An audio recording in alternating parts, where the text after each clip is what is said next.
Men mistake wa. You see, when you fail in life, failure is part of success.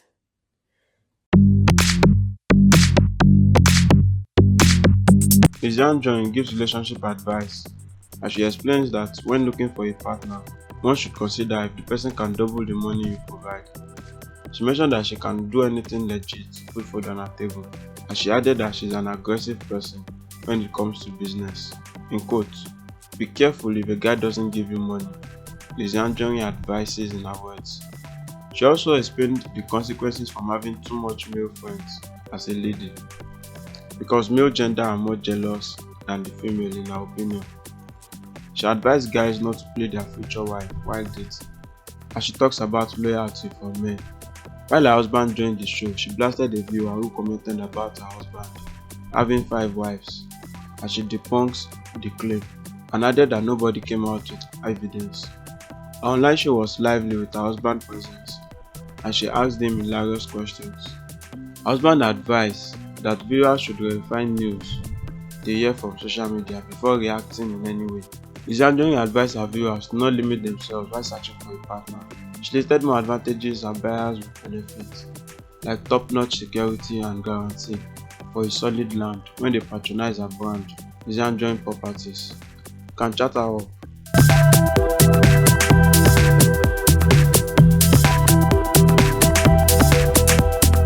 Kí ni kó darí sọ́dọ̀ yín? Ṣòwò ni, ṣẹlẹ̀ ni, ayọ̀, ọmọ, àlùbáríkà, ẹ̀kú baálẹ̀ ọ̀rọ̀ kó darí ẹ̀ sí. Although gbogbo wa, good evening once again, guys. We don't want to take much time tonight because it's Val. I know a lot of people are still enjoying. I wanted you to be my Val. Yeah, I'm free. I'm free. I can be your Val. I'm free. I can be your Val.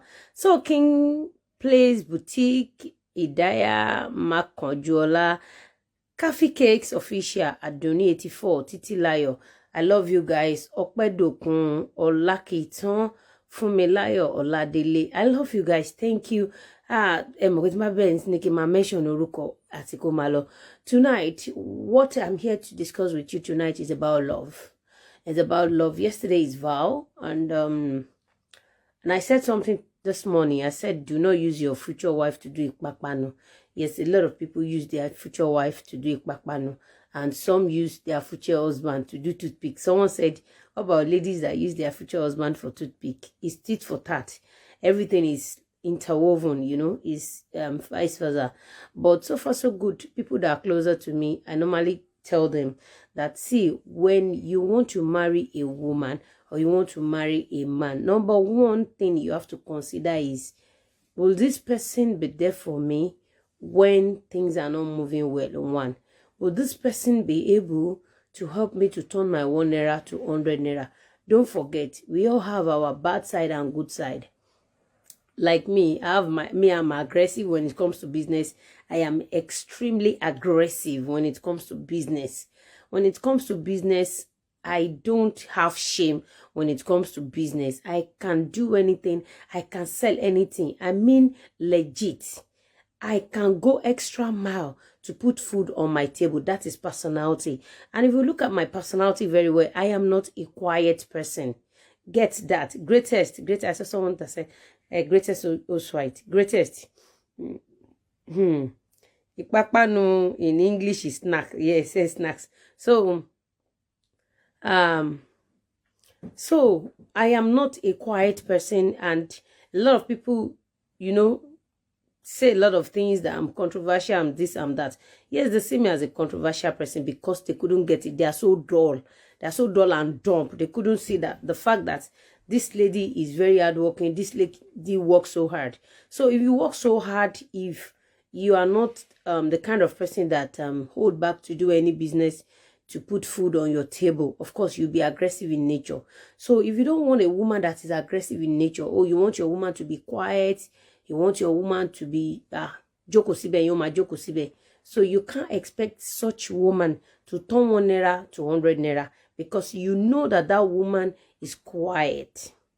You see, we have different women in the society. Likewise, we have different men. Some women can have 10 to 20 children. Ọlọ́run fi ọmọ bíbí rọ̀ wọ́n lọ́rùn. Àwọn kan wà Isheni. So when you want to marry any woman, get it right. And because that lady is broke today does not mean she will not be rich tomorrow. Women are very, very unpredictable. As you can see how the world is turning, the world is, let me say the world favors woman most. Because a lot of people will say, it's because they have helpers. It's because they have they are doing Olosho. It's because it's not. See, Olosho cannot make anybody rich. Olosho cannot make anybody. Don't be deceived. A lot of people want to make they've met a lot of big people. And dating big men in the society does not make you rich. You can date some big men that they won't even favor you. They won't bless you. They won't help you. And you see some people dating Olokada or Marua or Shoemaker. They will be living large. They will be living large because being nice or being helpful or being a giver does not mean the person has to be rich. Some people are not rich, but they are nice. They are nice. They can go to any length to satisfy their woman. And yesterday is vow. Everybody. You see, if I want to talk about love, it's very deep because some of us don't even know that the foundation of our life starts from our love life. The kind of person we spend our life with, the kind of person we date, and the kind of person we marry. You see, vow. Like some people, as at yesterday, because they buy you Rose or they buy you iPhone or because they buy you Samsung or they buy you car. You think, because of gram's sake, because àwọn ọ̀rẹ́ mi máa gbà pé bọ̀bọ́ mi ló find you. You see, you can do anything for gram's sake. The question is deep down, are you happy? Are you happy deep down from your heart, from the depth of your heart? Are you happy? That man buying you car. Ṣé kì í ṣe owó ẹ̀mí ẹ̀ ló ń san fún ẹ? Because with my age, I can tell you one or two things when it comes to love. Some people will give you house, they will give you car, they will give you all the paparazzi things of life, but they will never give you joy. And you see, when you minus joy from life, life becomes nothing. You will see some men, they don't have money to even buy you Indomie yesterday. But guess what? They will give you life. They will give you joy. They will give you peace of mind. As a young lady, and you're bringing money back or excuse me. And you're bringing money back or because sorry, excuse me.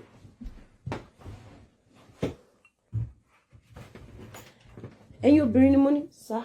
Okay. Sir. And you're bringing money back or you see, some of us, we have so much to give back to our parents. But see, when love sets in, we tend to forget where we're coming from. Okay, now, some people, they've been dating for so long, the guy doesn't help you, the guy doesn't give you money. This is how it works. When you are dating someone, regardless of your age or your status, even if the person does not have, the little tiny you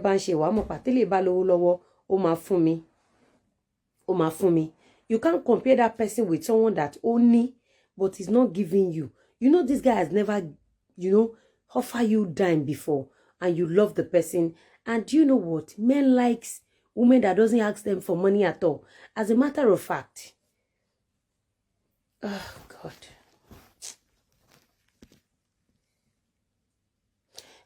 Promise, please. You need someone to translate for you. If you don't understand Yoruba, please. Please, you need someone to translate for you, my love. So, this guy doesn't offer you time. He doesn't give you time. And men tends to love women that doesn't ask them for money. As a matter of fact, they use it as a pride topic. Like, oh, my woman doesn't ask me for dime. Who are you to ask me for money? Who are you to ask me for gift?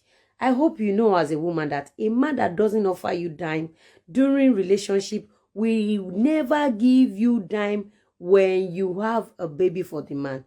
And that is what produces more baby mamas in the society. you expect that man to be responsible. And while you were courting, when you're in a courtship relationship with the guy, when you're doing boyfriend and girlfriend, he doesn't offer you anything. It doesn't. He has never done it before. Now, you are pregnant and you want the man to be giving you allowance for the baby, giving you. It doesn't have to be millions. It doesn't have to be thousands. If you are in school, it is your boyfriend's duty to pay part of your school fees or some things, to give you some money for upkeeping, like, oh, you want to buy something, grocery, or even if it is 1,000 naira. So it shows that when the man now becomes big in future, he has already know how to give you back. But because you love him, because he wants to sleep with him, because you enjoy sex with him, you've forgotten the fact that though will come that your parents need to leave everything on your shoulder, because they pay your Femi's. Yes, let me tell you, that is how it goes. Forget the fact that you guys turn everything upside down. That is why when you take good care of your girlfriend or your wife to be, it will even keep you away from dating multiple women. That is just the truth. It will keep you, because a man that doesn't give you probably have another woman he gives the money to, in case you don't know. If he doesn't give you at all, that guy have another woman he gives money to. So if that man don't know how to give you while you're in a relationship, and because your parent produce everything or provide everything for you, your parent provide you school fees, they provide food, they provide everything, and you cannot sit yourself down for one moment and think of, no, your parent need to stop. They will stop. Then when your parents stop, will you be able to cope with that guy? That is what leads to baby mama stuff, and that is what leads to poverty. That is what leads to poverty. And because your parent pampered you, oh, after getting pregnant for him, you still go back to your parents' house. I don't pray that happen to you, because the kind of bully your parents will be giving you, they will remind you when we send you to school, this and that, they will send you some errand. You will wash plate, you will do this, you will do that, because nígbà tó yẹ kó lọ sí school ò lọ, nígbà tó tún ṣe tán school nǹkan tó yẹ kó ṣe ò ṣe. So life is not about sex. When I was in school, when I was in university, àwọn ọmọ tá jọ lọ sí school wà online, wọ́n lè testify sọ̀rọ̀ yìí, because also offered professional courses like masters and all that. Every Friday, àwọn master student on máa wá. Ṣé you understand? Nígbà yẹn, àwọn ọkùnrin ló máa ń wá sínú school wá gbé obìnrin. Àwọn obìnrin náà máa ń jáde, right? Àwọn obìnrin náà máa ń jáde ńgbà yẹn. Ṣé you understand? Àwọn obìnrin náà máa ń jáde ńgbà yẹn. But most times, àwọn ká tó parí lecture ní Friday, wọ́n ti tò mọ́tò rẹpẹtẹ. Ṣé you understand? Tí wọ́n wá gbé obìnrin. Àwọn obìnrin tó ń ṣe nígbà yẹn, where are they today? So as a woman, let me tell you something. It's good to fall in love, and it's good to have a boyfriend, or it's good to have a husband. But you are your own foundation. You are the one that will determine, maybe you will end up in poverty or you end up in success. And remember, when you go broke in future, that brokenness is for you, not for your parent. Your parent, they've done their own best. They've tried their best. And when you become successful in future, it's for you. It's not for your parent. When people start calling your name left and right, is your name, is not your parents' name. When people want to say Lizzie Anjorin, do they know my mother's name? No. If my mother is alive today, before I even remember my mother with 10 million naira, do you know how many designer bag, designer shoe, designer this, designer that I would have buy before giving her? As a matter of fact, the more our parents grow old, the more we don't give them money. That's just the truth. will think of kí lẹ fẹ́ fowó ṣe with 100,000 ẹ ti wà okay, with 50,000 ẹ ti wà okay. How many rich people ló dídú kó 5 million fún màmá ẹ̀? Wàá wò pé kí ni wọ́n fẹ́ fowó ṣe? Despite the fact pé ìgbà táwọn parents wá ní ìdòwò jù nìyẹn, because some of them go extra miles to protect us spiritually. They give back to society secretly just to protect us. But we don't see life that way. We think kí ni wọ́n fẹ́ fowó ṣe? So if you become successful, it's yours. It's not for your mom. And if you become broke, if you become nuisance, if you become stupid, you just blame them, blame them, blame them, blame them. There's nothing will happen. You just blame them. You just blame them. And if they send you to school, it's a privilege. Because think of some of your mates that nobody sent them to school, nobody helped them, and yet they are still in that school. So when it comes to love, love is the foundation of everything in life. Love, our love life, starts with, how can I put it? I don't know. That is what I used to tell women. Forget your age, forget your status. While you were young, you can do it, you can make it. I saw a lady's comment on my page before yesterday. She said, I wish I can have money and buy land for my boyfriend. There is nothing bad in helping your boyfriend or your husband. It's a blessing. But make sure the person become your husband first.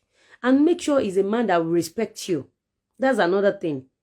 Because no matter how rich you are, if you end up with a wrong man, I used to say this to you, if you end up with wrong man, that man will break you into pieces. And when you're broken, there's no how you can walk. There's no how you can work. There's no how you can concentrate. Either you are doing business, either you are working in a company or in a firm or something. So in life, for a woman to grow, is either you fall in love with the right person that really wants you to grow, or you run away from love. That's where I'm heading to. For a woman to be successful in life, is either you run away from love, or you fall in love with the right person that really wants you to grow. Because no matter how hardworking you are, no matter how restless you are, no matter how focused you are, if you get tangled with a wrong man, are you with me? I've been telling guys that are close to me, you okay, some of you are okay now, some of them are single, you are okay now. Why can't you get a lady you can empower? And there's something with Africa. Sherry Africa, woman be fake story gone. Fake story yẹn dẹ̀ máa ń ràn. Wá gbọ́, àwọn kan, orí òun kan, ó ẹ̀pù lágbájá, ọmọ yẹn ò padà fẹ́, ó gbélé dé ìlú òyìnbó, ọmọ yẹn ò padà fẹ́. Nígbà tó ẹ̀pù lágbájá, tó ò padà fẹ́. Nígbà tó gbé tẹ̀mẹ̀dò dé ìlú òyìnbó tí ò padà fẹ́. Ṣé bẹ́ẹ̀ náà lobìnrin ṣe worse? Nígbà tó gbé dé ìlú òyìnbó, ṣé òun hùwà dáadáa sí? Because ẹlòmíì tó bá tọkùnrin mi bá ṣe oore kékeré báyìí, ó máa ṣe bí Ọlọ́run ni. And ladies, I want you to know something. I want you to grab this. The more you have male friends, quote me, I used to have male friends, a lot of male friends. I mingle with male friends. Nígbà kan àwọn ọkùnrin ni máa ń kó kiri. Ẹ jẹ́ kí n sọ pé Àríkẹ́, okay, mo kọ́ mú mà kan pẹ̀lú Àríkẹ́, àwọn èèyàn méjì tó bá mi rìn nìyẹn láyé mi. Ọkùnrin ni máa ń kó kiri. So I have them, my god brother, my godfather, my god brother, my godfather. When I say god brother, pure godmother, pure god brother and godfather. Because you see, if you want to be successful in life, it's not everybody you flirt with as a woman. Tí totori gan bá yún ẹ, wá lọ ṣe kíní ẹ sọ́nà jíjìn. It's not everybody you sleep with as a woman. This is where I'm heading to. When you have too much male friend, tó bá tásìkò tí rí ayọ̀ ẹ bá dé, ọkùnrin jowú ju obìnrin lọ. And you don't need to sleep with them before they start being evil to you. You will see some of àwọn ọkùnrin tó máa jẹ́ ọ̀rẹ́ ugbon ló máa marry. Wọ́n ò ní fẹ́ kó marry o. They will never want you to marry. They will rather prefer you being single. kó máa wálé ẹ kó máa jẹun kó máa wálé ẹ kó máa gbà lọ́wọ́ ẹ kó fi ilé títí ẹ ṣe kíní bí tó máa you know wàá máa rí wọn pẹ̀lú oríṣiríṣi girlfriends but they will never want you to move forward.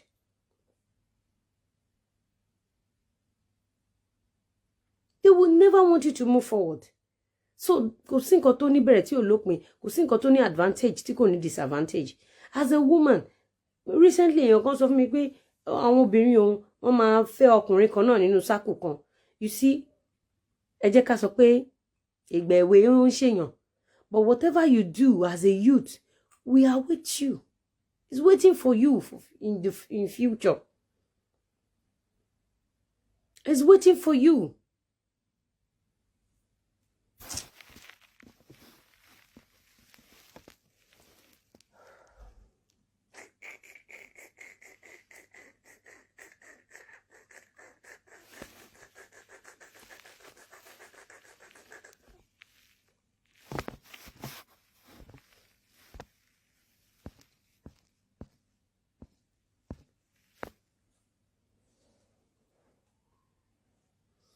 So guys, you can go on Facebook if you don't really enjoy the Instagram. You can go on Facebook. I prefer the Facebook as well. So guys, this is what I've been telling you ladies. Okay, now let's talk about grown women. Àwa kan nílé ayé àti ṣe mistake. Tá bá ṣe mistake, ayé ṣì wà fún wa láti amend mistake wa. You see, when you fail in life, failure is part of success.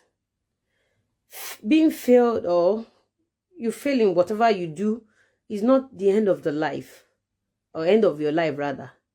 When you fail, it means you need to re-strategize.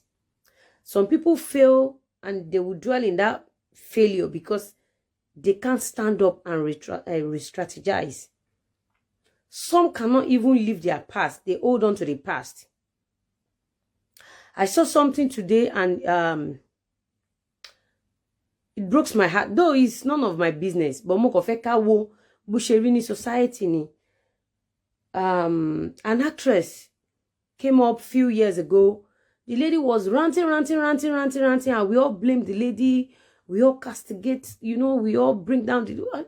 We did a lot of things to that lady. I'm not part of you too. Because èmi ò mú yàn wálẹ̀. Èmi ò kì í ṣèkà fún yàn. Tí n bá dẹ̀ rí ọ̀rọ̀ obìnrin mi, I always have soft side for women. Because I'm a woman. I know people that have done so well for. I have helped them. And they turn out to be evil. So when it comes to obìnrin mi ò kì í ṣe kíní. And today I saw people saying, àfi ká lọ tọrọ ìdáríjì ẹ̀ṣẹ̀ lọ́wọ́ lady yẹn because àṣírí girl yẹn ti. I want you to know that no woman will be stupid or be crazy to come and be ranting on social media. That is part of ìwà ọkùnrin tá à ń sọ fún yín. As a woman, if you refuse to re-strategize and build yourself, I'm on same seat. So I'm not saint either. I'm not free from it. So when I talk to you, don't think because Lizzy Anjorin so I have a perfect life. I do not have perfect life. Nobody goes anything. You understand? Emma Sari George, Emma Agato bati joro lọ́kùnrin dé, you tend to hide behind male. Ẹ jẹ́ ká imagine pé obìnrin yẹn girl lady tá ń sọ iko pàdé bọ̀bọ́ yẹn rárá. Ó ṣeéṣe kí lady yẹn ti jù báyìí lọ. Ó ti ṣẹlẹ̀ sí mi náà rí. Ṣé you understand? Tó bá pé mi ò pàdé irú àwọn ọkùnrin bẹ́ẹ̀ yẹn, ó ṣeéṣe kí má ṣe kíni. Ó ṣeéṣe kí n ti jù báyìí lọ. Ṣé you understand? But then nígbà mi wà tó jẹ́ pé tọkùnrin bá fẹ́ ṣìṣe, àwa obìnrin náà la máa ran ọkùnrin yẹn lọ́wọ́ kó ṣìṣe. Nígbà tí ọ̀rọ̀ bá délẹ̀, àwa obìnrin náà la kọ́kọ́ máa bà obìnrin ẹgbẹ́ wa jẹ́. So, the only thing that can make you to stand firm as a woman is to be successful. Is to be successful as a woman. When we talk about success, if you can feed yourself 3 times daily, you are successful. You are okay. If you can afford it, if you can feed yourself without waiting for anybody, without calling anybody, you are successful. You don't need to build the whole world. You don't need to use the most expensive car before. Like me, Once the woman, if you are selling Bolly, you are successful because you can feed yourself without waiting for anybody. So as a woman, yesterday is Val. Oti eti shekini eti shawo baba. Okay, sir, mbosa. So, ẹnìkan ní obìnrin lọ́tá obìnrin. Yes, now. Ẹ máa róbìnrin ẹgbẹ́ yín tó and ẹ̀dá tó bá wá sórí social media tó wá pariwo ẹ̀dá tó nínú tó dání. But you guys tend to bring such people down. But ṣé kìí ṣe shame. At the end of the day, mo dẹ̀ sọ nǹkan fún mi ní ẹlòmíì orí social media ló ti ń gbé orí burúkú kò mọ̀. Orí social media nílé ẹlòmíì ti dàrú. Orí social media lọ́nà ẹlòmíì ti dàrú. Orí social media lẹ́lòmíì náà ti pàdánù ọmọ ló ti pàdánù ọkọ because ọ̀rọ̀ lọ́rọ̀ tó lọ dá sí tó mọ̀ bẹ̀rẹ̀ ọ̀rọ̀. And you tend to judge people based on their action. Mọ̀ nǹkan tó ti ṣe fún wọn lábẹ́lẹ̀. If you see a woman doing well in the society, if you see a woman living a calm life, a very calm and successful life, means a fake calm life, oh, that means that woman is dating a very good man. So as a woman, how do you know a good man? Ọlọ́run nìkan ló yàn fún yàn. Ọlọ́run nìkan ló yàn fún yàn. But èyí tó máa fi lọ fẹ́ wrong person tó máa break ẹ, or wrong man tó máa break ẹ, I will advise you to rather stay. Because dating a wrong man, ogun èṣù ni o. Àná dùn sí, va dùn. Jẹ́njẹ́jẹ́lẹ̀ ló máa jókòó, àwọn married man ló máa lọ bá.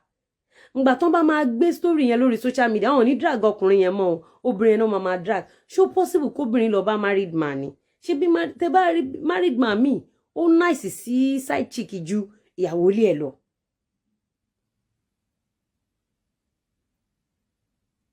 Married man mi kò sí extra mile tí ó lè lọ láti satisfy side chick or láti get down pẹ̀lú ẹni obìnrin tó bá wá ṣẹlẹ̀. Instead of us to drag the man, we start dragging the woman.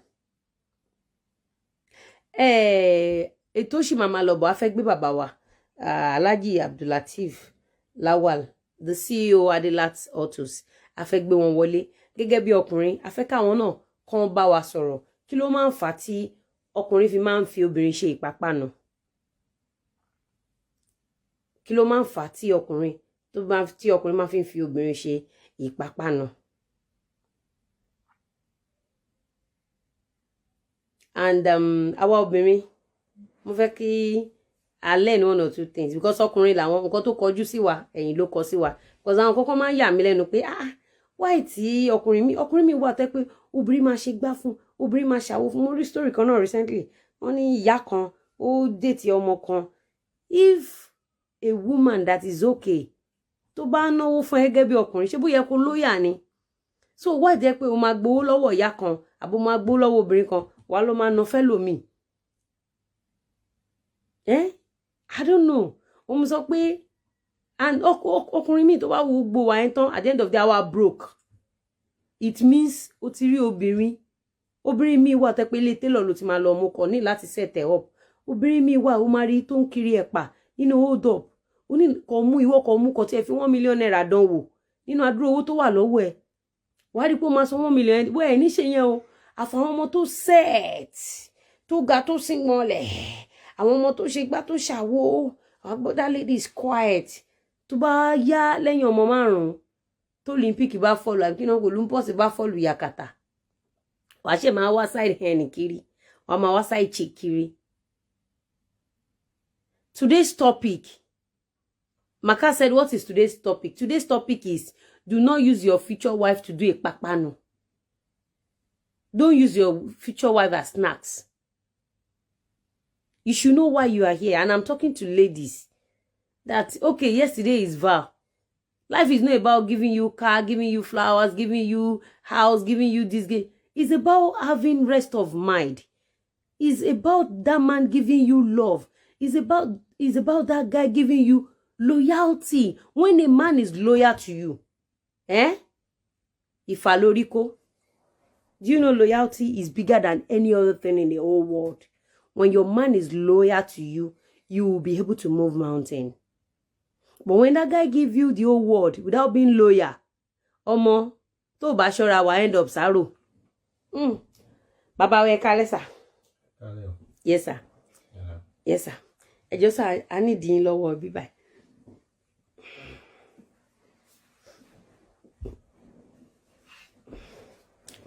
Ẹ má fi àwọn bàbá wa ẹ kálẹ́ lẹ́ẹ̀kan sí. Kálẹ̀ o. Ẹ kú Valentine àná. Ẹ máa ṣe wúpọ̀. Ètò tá mú wálé nínú a wá sọ̀rọ̀ nípa kí ọkùnrin kó má fi ìyàwó ọjọ́ iwájú wọn. Ṣé mọ̀ pé tó bá pèèyàn ní ìyàwó nǹkan tó deep ni. Tó bá ní pé ìyàwó means pé ìyá èèyàn, ẹ̀gbọ́n èèyàn, àbúrò èèyàn, ọmọ èèyàn, obìnrin tó lè bá èèyàn sọ ẹyọ kan di mẹ́wàá, obìnrin tẹ́ pé téèyàn bá sí nílé ó lè ṣẹ̀yìn dèèyàn àbí. Ó lè fún yàn lákòókò lára. Obìnrin tó tún lè fún yàn lákòókò lára. No, mo bá yín fi fún un. Ẹ ká ẹ o, mo ti ní kinní lẹ́sẹ̀, mọ́tò tí mo mú lẹ́sẹ̀. Ẹ má ṣàwàdà lálẹ́ yìí o. No, mo bá yín complete ẹ̀ ni. Àlejò, màá gbà yín ní kinní o. Ẹ má bínú. Èwo ni obìnrin tó lè fún yàn lákòókò lára.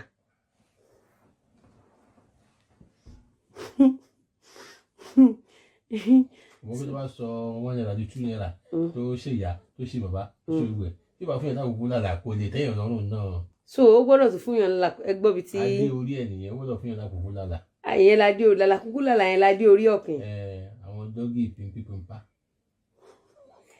Mo gbọ́ yín wá. Àlejò tá gbé wálé ní ìwọ̀n tẹ̀ wọn serious rárá. Ẹ gbọ́ olóòtú sọ pé tí obìnrin bá ṣe gbá tó ṣàwo tó jẹ́ ìyá tó jábúrò tó lè sọ wọ́n ní àdìtúnà pé ó gbọ́dọ̀ tún good nínú làkúlàlà pé ó gbọ́dọ̀ pínpán pé yẹn gangan ni adé orí ẹ̀. How true is that? I don't know because ìyẹn ò sí nínú tọ́pìkì wa. Bàbá wa obìnrin mélòó lẹ ti fi ṣe pápá náà. Lábàá yẹn gbọ́dọ̀ parọ́ tó lẹ́yìn bá parọ́ máa jalè. Agbá fúbọ́ọ̀ díẹ̀. Kí ló wá fà á? Ẹgbá fúbọ́ọ̀ díẹ̀ kí ló fà á tó fi wá jẹ́ pé ok inú àwọn obìnrin tẹ gbá fúbọ́ọ̀ pẹ̀lú ṣe ti rí anyone nísìn tó jẹ́ pé ẹ wá ń padà regret pé àbádẹ́ tí mo kì í ti fẹ́ ilé. Kò sí o. Kí ló fà á? Ṣe mọ̀ pé gbogbo ẹni tí ẹ bá pàdé náà kọ́ ni onítèèyàn ọlọ́run máa ń yàn fún yàn. Okay. Then like my friend always say pé not all relationship into marriage. Okay. So àlèpàdé mi bẹ́ẹ̀ dùn náà tí mo kọ́ rí ni pé seriousness náà ní fún oníkálukú nídìí torí pé ọlọ́run ló máa ń mọ ọkọ tí ènìkan kò mọ̀ ojú la rí àrí inú ara wa. Okay. So bẹ̀sẹ̀ mi o mi tí mo tiẹ̀ pápánu bẹ̀ kò síyàwó mi ní inú wọn. Bọ̀ a gbọ́ pé ìyàwó yín ẹ ti fìyàwó náà ẹ ti fìyàwó yín náà ṣe pápánu níbi 15 years ago. Mi lè pè ní pápánu torí pé àfìgbà kan fèrè àti pápánu tèmi nítumọ̀ tó yé mi sí o ìpápánu mi pé bóyá ẹni tí yàn fẹ́ tí yàn kọ́ jẹ́mbẹ̀ tí yàn kú tí yàn ṣe pẹ̀lú ẹ̀mọ́ tí wọ́n padà rí pé òun lè kí yàn fẹ́ kí yàn regret bẹ́ẹ̀ sì ìyàwó tèmi apàdé for long time long ago after wà then àfi bẹ́ẹ̀ fẹ́ra wá sílẹ̀ títí tó fi wá di ìyàwó mi. So kí ló máa ń fà tí ọkùnrin fi máa ń fi obìnrin ṣe pápánu gbà mí tákọ̀ jẹ́ńbẹ̀ tádẹ̀ ò pé òun ò ṣe mọ́jàre tádẹ̀ lọ. Àtòtọ́ àtòsí ló ní lọ́wọ́ lórí tọ́pìkì yẹn. Diamond Gift eléyìí ní 5 wives or so Alhaji Lawal ló níyàwó márùn-ún Alhaji Lawal ló níyàwó márùn-ún mo ti sọ fún yín rí o pé màá gbẹ́ ń blọ́kì torí dáa pé orí ẹ fẹ́ burú lálẹ́ yìí o. Ìgbà tí mo ní kọ́kọ́ wedding certificate jáde ṣẹ́rẹ́ anybody kó tún jáde mọ́ má yẹ kó rí ẹ burú màá gbẹ́ ń blọ́kì o. Alhaji Lawal ló níyàwó márùn-ún kò dẹ́ ń ṣe virgin o. I hope you know Alhaji Lawal is over 50. Má jẹ́ kó rí ẹ burú lálẹ́ yìí o kò jẹ́ kó rí ẹ pé o. So he's not a baby. Èmi tí mo dẹ̀ jẹ́ aware I have a 23 years old girl. We are not babies o kò jẹ́ kí orí ẹ ẹlẹ́dàá ẹ kó pé àti ẹ̀gbẹ́ ń blọ́kì orí yẹ fẹ́ bàjẹ́ lálẹ́. Lùsì ara nǹkan tá à ń sọ nìyẹn wọ́n máa lọ gbọ́rọ̀ social media later wọ́n á máa sọ pé we owe so person apology fool.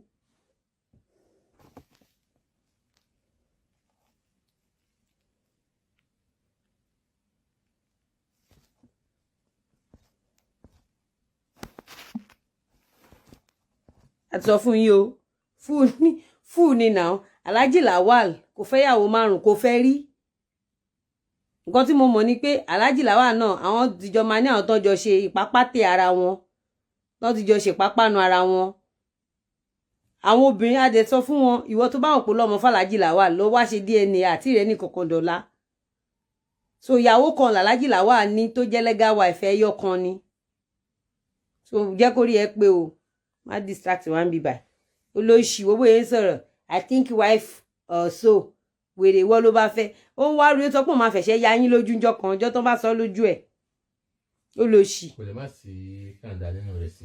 wèrè níwọ̀n bọ́ ṣe bẹ̀ sí ní bú lédì kan nìyẹn lédì yẹn ń pariwo síta pé ọkọ òun ṣe gbọ́ wọn ò jẹ́ kí gẹ̀ẹ́ tán rí gẹ̀ẹ́ bí wèrè wọ́n ní wèrè ní lédì yẹn èní yìí sìn gbogbo ṣẹ̀ wá ń pariwo we owe her apology ṣé ìkà ta ti ṣe fún lédì yẹn ìkà tí wọ́n ti ṣe because àwọn náà ṣèkà fún ṣé wọ́n lè retrieve ìkà tán ṣe fún yẹn mọ́ wọn ò lè retrieve ẹ̀ because wọ́n ti castigate wọ́n ti bring lady yìí down ẹ kàn máa gbọ́ lórí social media ẹ dẹ̀ máa. ọ̀rọ̀ social media làwọn èèyàn máa ń sòtẹ́lẹ̀ ọ̀dọ̀ wọn pé púpọ̀ nú ọ̀rọ̀ social media irọ́ ló máa ń pọ̀ nbẹ̀. wọn mọ fún ìyàwó márùn kọ ìyàwó mẹ́fà ní bẹ́ẹ̀ náà ni bàbá ẹ̀ ṣe wé wọ́ọ̀dù tó. àwọn àǹtí ẹ̀ mélòó kan sí kò fi pé márùn. ẹ gbọ́ Mr. Lawal ní pé kẹ́ bá wọn wá àwọn àǹtí yín mélòó kan sí kán lè fi pé márùn.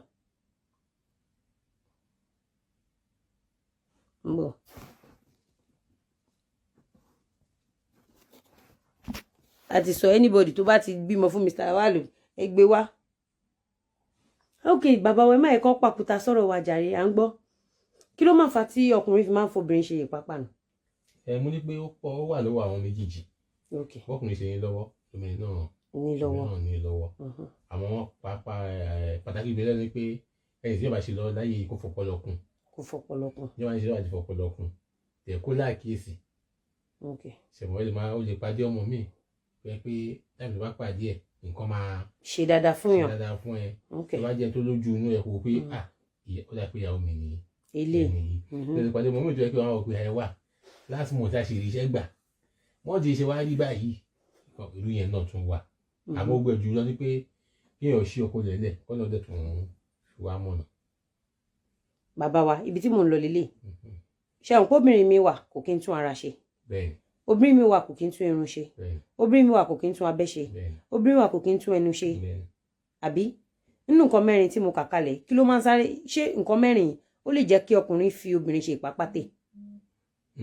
bẹ́ẹ̀ ni èyí ọkùnrin tí kò bá gbọ́n torí àwọn àgbàlagbà sọ pé má wo ẹ̀wà má wo ìwà wo nǹkan tó dá kódà wọ́n sọ pé tó bá fẹ́ fẹ́ olórin fi kọrin pé tó bá fẹ́ fẹ́ obìnrin èrè lọ́wọ́ orí ẹ̀ tó bá yẹ pé títí ẹ ní orí á sọ fún ẹ kọ̀ọ̀kan ṣe tó bá wo pé ó twitch ó fine ó níwájú ó lẹ́yìn kọ̀ọ̀kan tó fẹ́ yàwó ìyàwó tó bá fi jó fẹ́ ni ìran ló máa wò lọ. ẹ ń ta mọ́tò àbí bẹ́ẹ̀ni ma ẹ dẹ̀ ń ra mọ́tò bẹ́ẹ̀ni ma àbí bẹ́ẹ̀ni ma ṣé lẹ́nu ìgbà tẹ́ ti ṣègbéyàwó ṣé àwọn obìnrin máa make advance yín. dábàá nípa ọ̀sẹ̀ wọn pé ọmọ ojú oore. ta ló dúró re. ọmọ ojú oore wọn lè má wà. sẹ́yìn lẹ dúró re. wọn lè má wà. mò ń gbọ́ sà. wọn lè má wà. ok wọ́n ń wá so báwo lẹ ṣe ń cope gẹ́gẹ́ bí ọkùnrin. tí ẹ bá ti rí ẹni tó ń wa mọ́tò lọ ní títì tí ò kọjú sọ́ọ̀kan tó ń wẹ̀gbẹ̀ ó lè gbọ́ lọ́kadà àyè kó kọjú mọ́tò mi.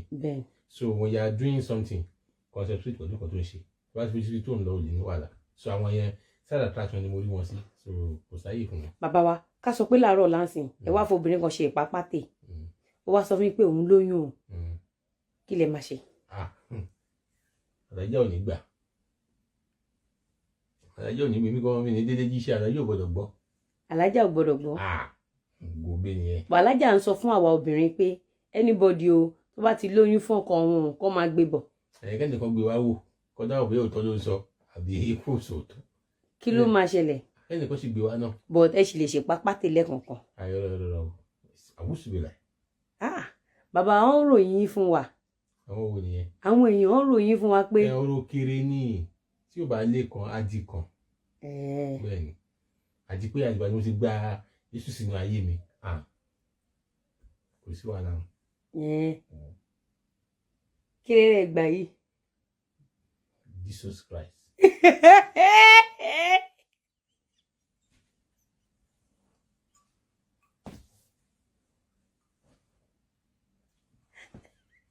ṣó fọ́ọ̀nì ni mà.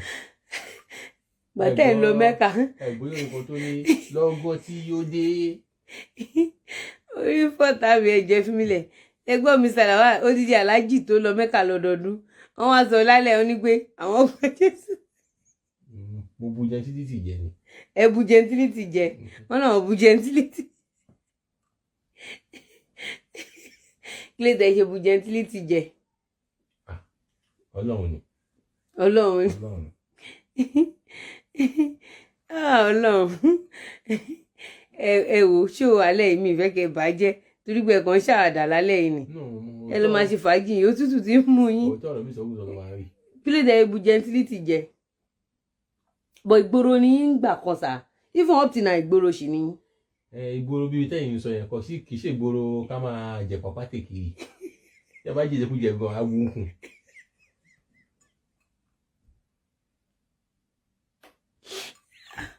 Ọlọ́run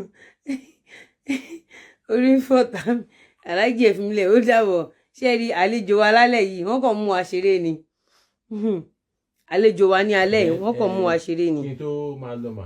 yes sir. ẹ̀jẹ̀ bá mi sọ fáwọn aráalé àwọn lọ́fàsì wa pé kò ọ̀rọ̀ tó bá gbọ́ lórí social media kó máa try láti máa ṣe findings kó tó máa dá sí kó tó máa. wọn ò lè gbọ́ ìdí ni wípé ọ̀rọ̀ tí mo bá wọn sọ náà ni wọn ò lè gbọ́ because ṣe rí ibi tí wọ́n bá ẹ wo orú ń sìn yìí ṣe rí ibi tí wọ́n bá ti ń búyàn tán ti ń ṣèkà fún yàn ẹ máa rí wọn tán máa pọ̀ ibi tán ti ń sọ̀rọ̀ lọ́rọ̀ láì dáa ọ̀pọ̀lọpọ̀ obìnrin ti gbàgbé wípé òun fi tòun sábẹ́ aṣọ ìsí tí irú èmi bá rí scandal èèyàn kan mi kì í lè kà débi pé máa jubilate lórí ẹ̀ because tẹ bá rí scandal obìnrin ẹgbẹ́ yín ó ń sọ fún ẹ̀yin náà pé kẹ́ ẹ ṣọ́ra wọ́n ní òjò tó rọ̀ atẹ́gùn tó fẹ́ tó káṣọ lórí wáyà ẹni tó wọ tiẹ̀ sọ́rùn kó má ṣàfihàn bọ́ṣẹ̀ mọ̀ ọ̀pọ̀lọpọ̀ obìnrin ò kí ń ronú bẹ́ẹ̀ ohun díẹ̀ pé tí ogun bá máa dé bóbìnrin mi ó máa kó lẹ́rù lọ ni torí pé kò prepare kò fi ọgbọ́n ọlọ́gbọ́n ṣọgbọ́n kò wo àwòkọ́ṣe àwọn tó kọ́kọ́ ṣubú tó ti yẹyin so pé kọ́ má gbọ́rọ̀ social media yẹn bí ìgbà tẹ́ fẹ́ pa wọ́n ni.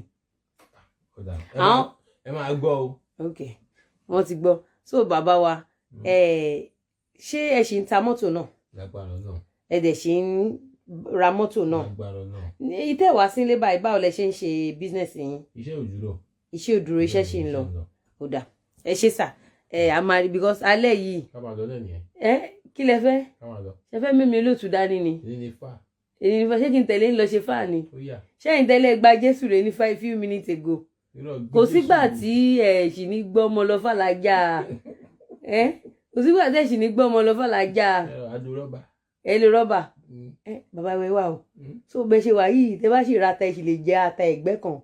ìbárẹ̀ kọ díẹ̀ ìbárẹ̀ ẹ̀fọ́ tó bá láti di ìyá jẹ kọ. bẹ́ẹ̀ kí àwùsùbìlà. yéèpà.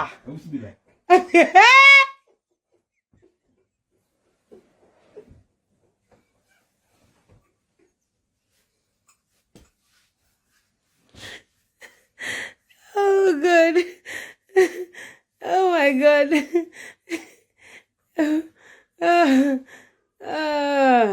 So ìyàwó yín náà dẹ̀ mọ̀ bàbá wa ṣàlàjà mọ̀ bàbá wa ṣàlàjà mọ̀ pé ẹ ti lọ ẹ̀yin ìjókòó sí ẹ̀yin lẹ́sìn ìjókòó sí ẹ̀ tí lọ gbọ̀ngàn ṣé alájà mọ̀ pé tẹ bá rẹ̀kọ̀ ẹ sì lè jẹ ṣé alájà náà prepare ara wọn lẹ̀ pé tọ́ bá ẹ mọ̀ kọ́ máa sọ pé fowó dán mi wò bóyá mi ò ní alájà mọ̀ pé tọ́ wá fi kíní dán yín wò ń ta ẹ sì lè sáré jẹṣẹ́ yẹn. alájà ò ń jowú wọ́n dẹ̀ jẹ́rìí ọkọ ẹ̀. alájà ò ń jowú wọ́n dẹ̀ jẹ́rìí ọkọ wọn. màlájà tá a mọ̀ alájà burú gan-an. ẹ̀yin dẹ̀ rò bẹ́ẹ̀ àwọn onímọ̀ sọ ni pé wọ́n máa bìlí fọ̀rọ̀ orí social media ṣe. tó bá wá rí bẹ́ẹ̀. olúwa ní pé wádìí ohun gbogbo dájú kò sì di ètò ìjòjìdò mú. tó bá rí bẹ́ẹ̀ irú alẹ́ ìní náà bá ṣì wá ń ta ẹ jẹ́ kémi àti iná lọ jẹ dínà síbẹ̀ pé alájà ò ní bínú. kì í ṣe pé a lè lọ tẹ bá ṣe tán. tá bá ṣe tán. kì í ṣe pé a lè lọ tẹ bá ṣe tán. mo lè torí yín pa program sí ká máa lọ. àwọn olólùfẹ́ yẹn á bínú. àwọn ò lè bínú ẹ ti ẹ bọ́ síbí ká máa fọ́ pa mí lẹ́yìn bí mo ṣe ń ṣe program lọ. kì í sọ̀rọ̀ kí sojú lójú ayé. ojú oorun ni. ọ̀rọ̀ ni yóò wà. kọ̀rọ̀ níjó wà. ìjó ń gbangba. ẹ sà ẹ dẹ̀ ṣe wedding ni o kò tí ì pọ́dún kan o. ìyàwó mi jiyàn yẹn mi lè sọ pé mo fẹ́ gbà wọn kọ́ lọ́wọ́ yín mo kàn ní èní ni fà tí mo ti sọ jù bẹ́ẹ̀ yẹn lọ ni. òun náà mo sọ wípé ẹni pé tẹ bá rọ́bẹ̀ ẹ lè jẹ ẹ̀kọ. ẹ̀kọ ṣòbó oúnjẹ tí ò bá jẹ wọn á kú. irú ẹ̀kọ yẹn kọ́ sà. bẹ́ẹ̀ ṣe wà tẹ bá rí ọmọge tó dúró déédéé tó dẹ̀ sọ fún yín pé aláàjì o Adelax Autos mo fẹ́ ra mọ́tò ṣùgbọ́n mo fẹ́ fi ń ṣe ìpápátì fún ìṣẹ́jú.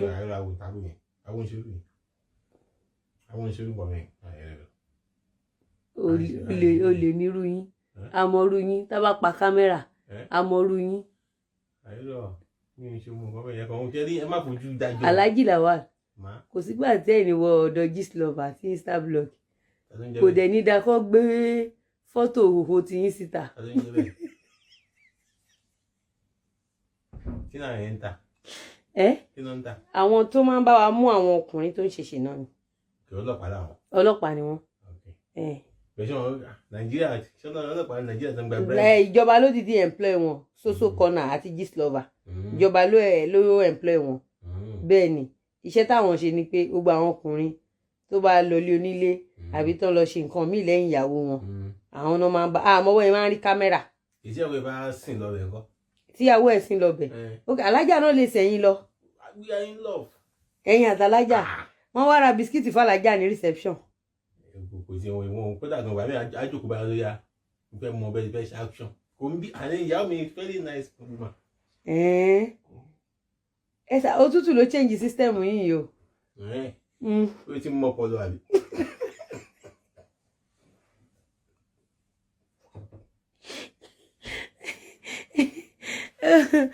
guys ẹ má dá Mr. Lawal lóhùn ẹrí ọkùnrin kọlọkù ọmọ òtọrọ wọn ò ní sọ òun là ń sọǹsìn ṣẹrí Mr. Lawal gan ti sọ pé táwọn bá rọbẹ àwọn á jẹkọ wọn làwọn á lo rọbà àwọn ò ní jẹ́ kó ṣe kí ni kó délé ìtumọ̀ ẹni pé ẹ má trust ọkùnrin kankan gẹ́gẹ́ bí obìnrin níra ẹ má sọ pé o lé nìyàn. If you think your husband cannot cheat on you, you are lying. Always prepare yourself and prepare for the worst. As a woman, tó bá ti wà okay, tí wọ́n wà okay, tó bá ti wà okay fúnra ẹ̀, kò sí gìrì, kò sí nǹkan tó ń bọ̀. The fear of Gistlover. Kò sí nǹkan tó ń bọ̀. Tó bá ti wà. Ṣé Mr. Lawal ní lórí irọ́? Wọ́n ti sọ pé táwọn bá rọ́bẹ̀ àwọn ajẹ́kọ̀ọ́ ẹ jẹ́ ká fi wọ́n lé àtẹ̀kọ́ wọn tẹ́kọ̀ọ́ wọn àtàwọn fúnra wọn bá ti dé account balance tiwa àwa wà okay but as a woman you need to do something. mo ń polówó ilẹ̀ mo serious o ẹ̀yin obìnrin mo serious mo ń polówó ilẹ̀ má sọ fún mi pé ẹ ra ilẹ̀ ṣe believe pẹ̀lú mi ó máa ná ilẹ̀ á ti fẹ́ sanwó á lọ pe boyfriend ẹ̀ ó máa lọ pe ọkọ ẹ̀ ó dẹ̀ máa discourage ẹ̀ kò dẹ̀ ní rà mọ́. Lára àwọn ibi tá ti ń ṣe mistake ni you need to know your partner. You need to know how mature your partner is. Your husband or your boyfriend. Some of these men are matured. Some are not. Some will be envious of your success. Some will be envious of your good things. If you know your husband, pé inú ò ní dùn sí nǹkan rẹ̀ mi. Ọkọ ẹni, màá ní kúkú má bá wọn ṣe nǹkan rẹ̀ torí mi lè ní kó ṣe nǹkan lẹ́yìn ọkọ ẹ̀.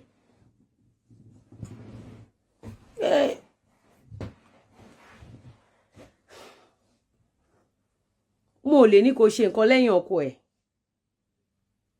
mi lè ní kó ṣe anything lẹ́yìn ọkọ ẹ̀ tó bá mọ̀ pé tó bá ra ilẹ̀ ọkọ ẹ̀ máa bínú má kúkú rà bọ́lọ́ ń ṣe yan tiẹ̀ nìyẹn tó bá mọ̀ pé tó bá ra lé ọkọ ẹ̀ máa bínú má kúkú rà bó ṣe yan tiẹ̀ nìyẹn tó bá mọ̀ pé tó bá ra mọ́tò ọkọ ẹ̀ máa bínú má kúkú rà bó ṣe yan tiẹ̀ nìyẹn.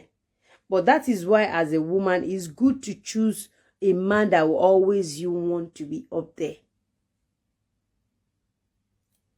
Gbogbo ẹ̀yin tẹ́ ń pè mí ní ìyá àbèjì gbogbo ilẹ̀ máa lóyún lọ́dún yìí. Ẹ máa ní oyún lọ́dún yìí. Torí mi ò mọ bí tẹ́ ti róyún. Ẹ ń gbọ́ràn mi mọ bí tẹ́ ti rí oyún. Ẹ sọ pé imú mi tóbi ṣé mú eléyìí tóbi.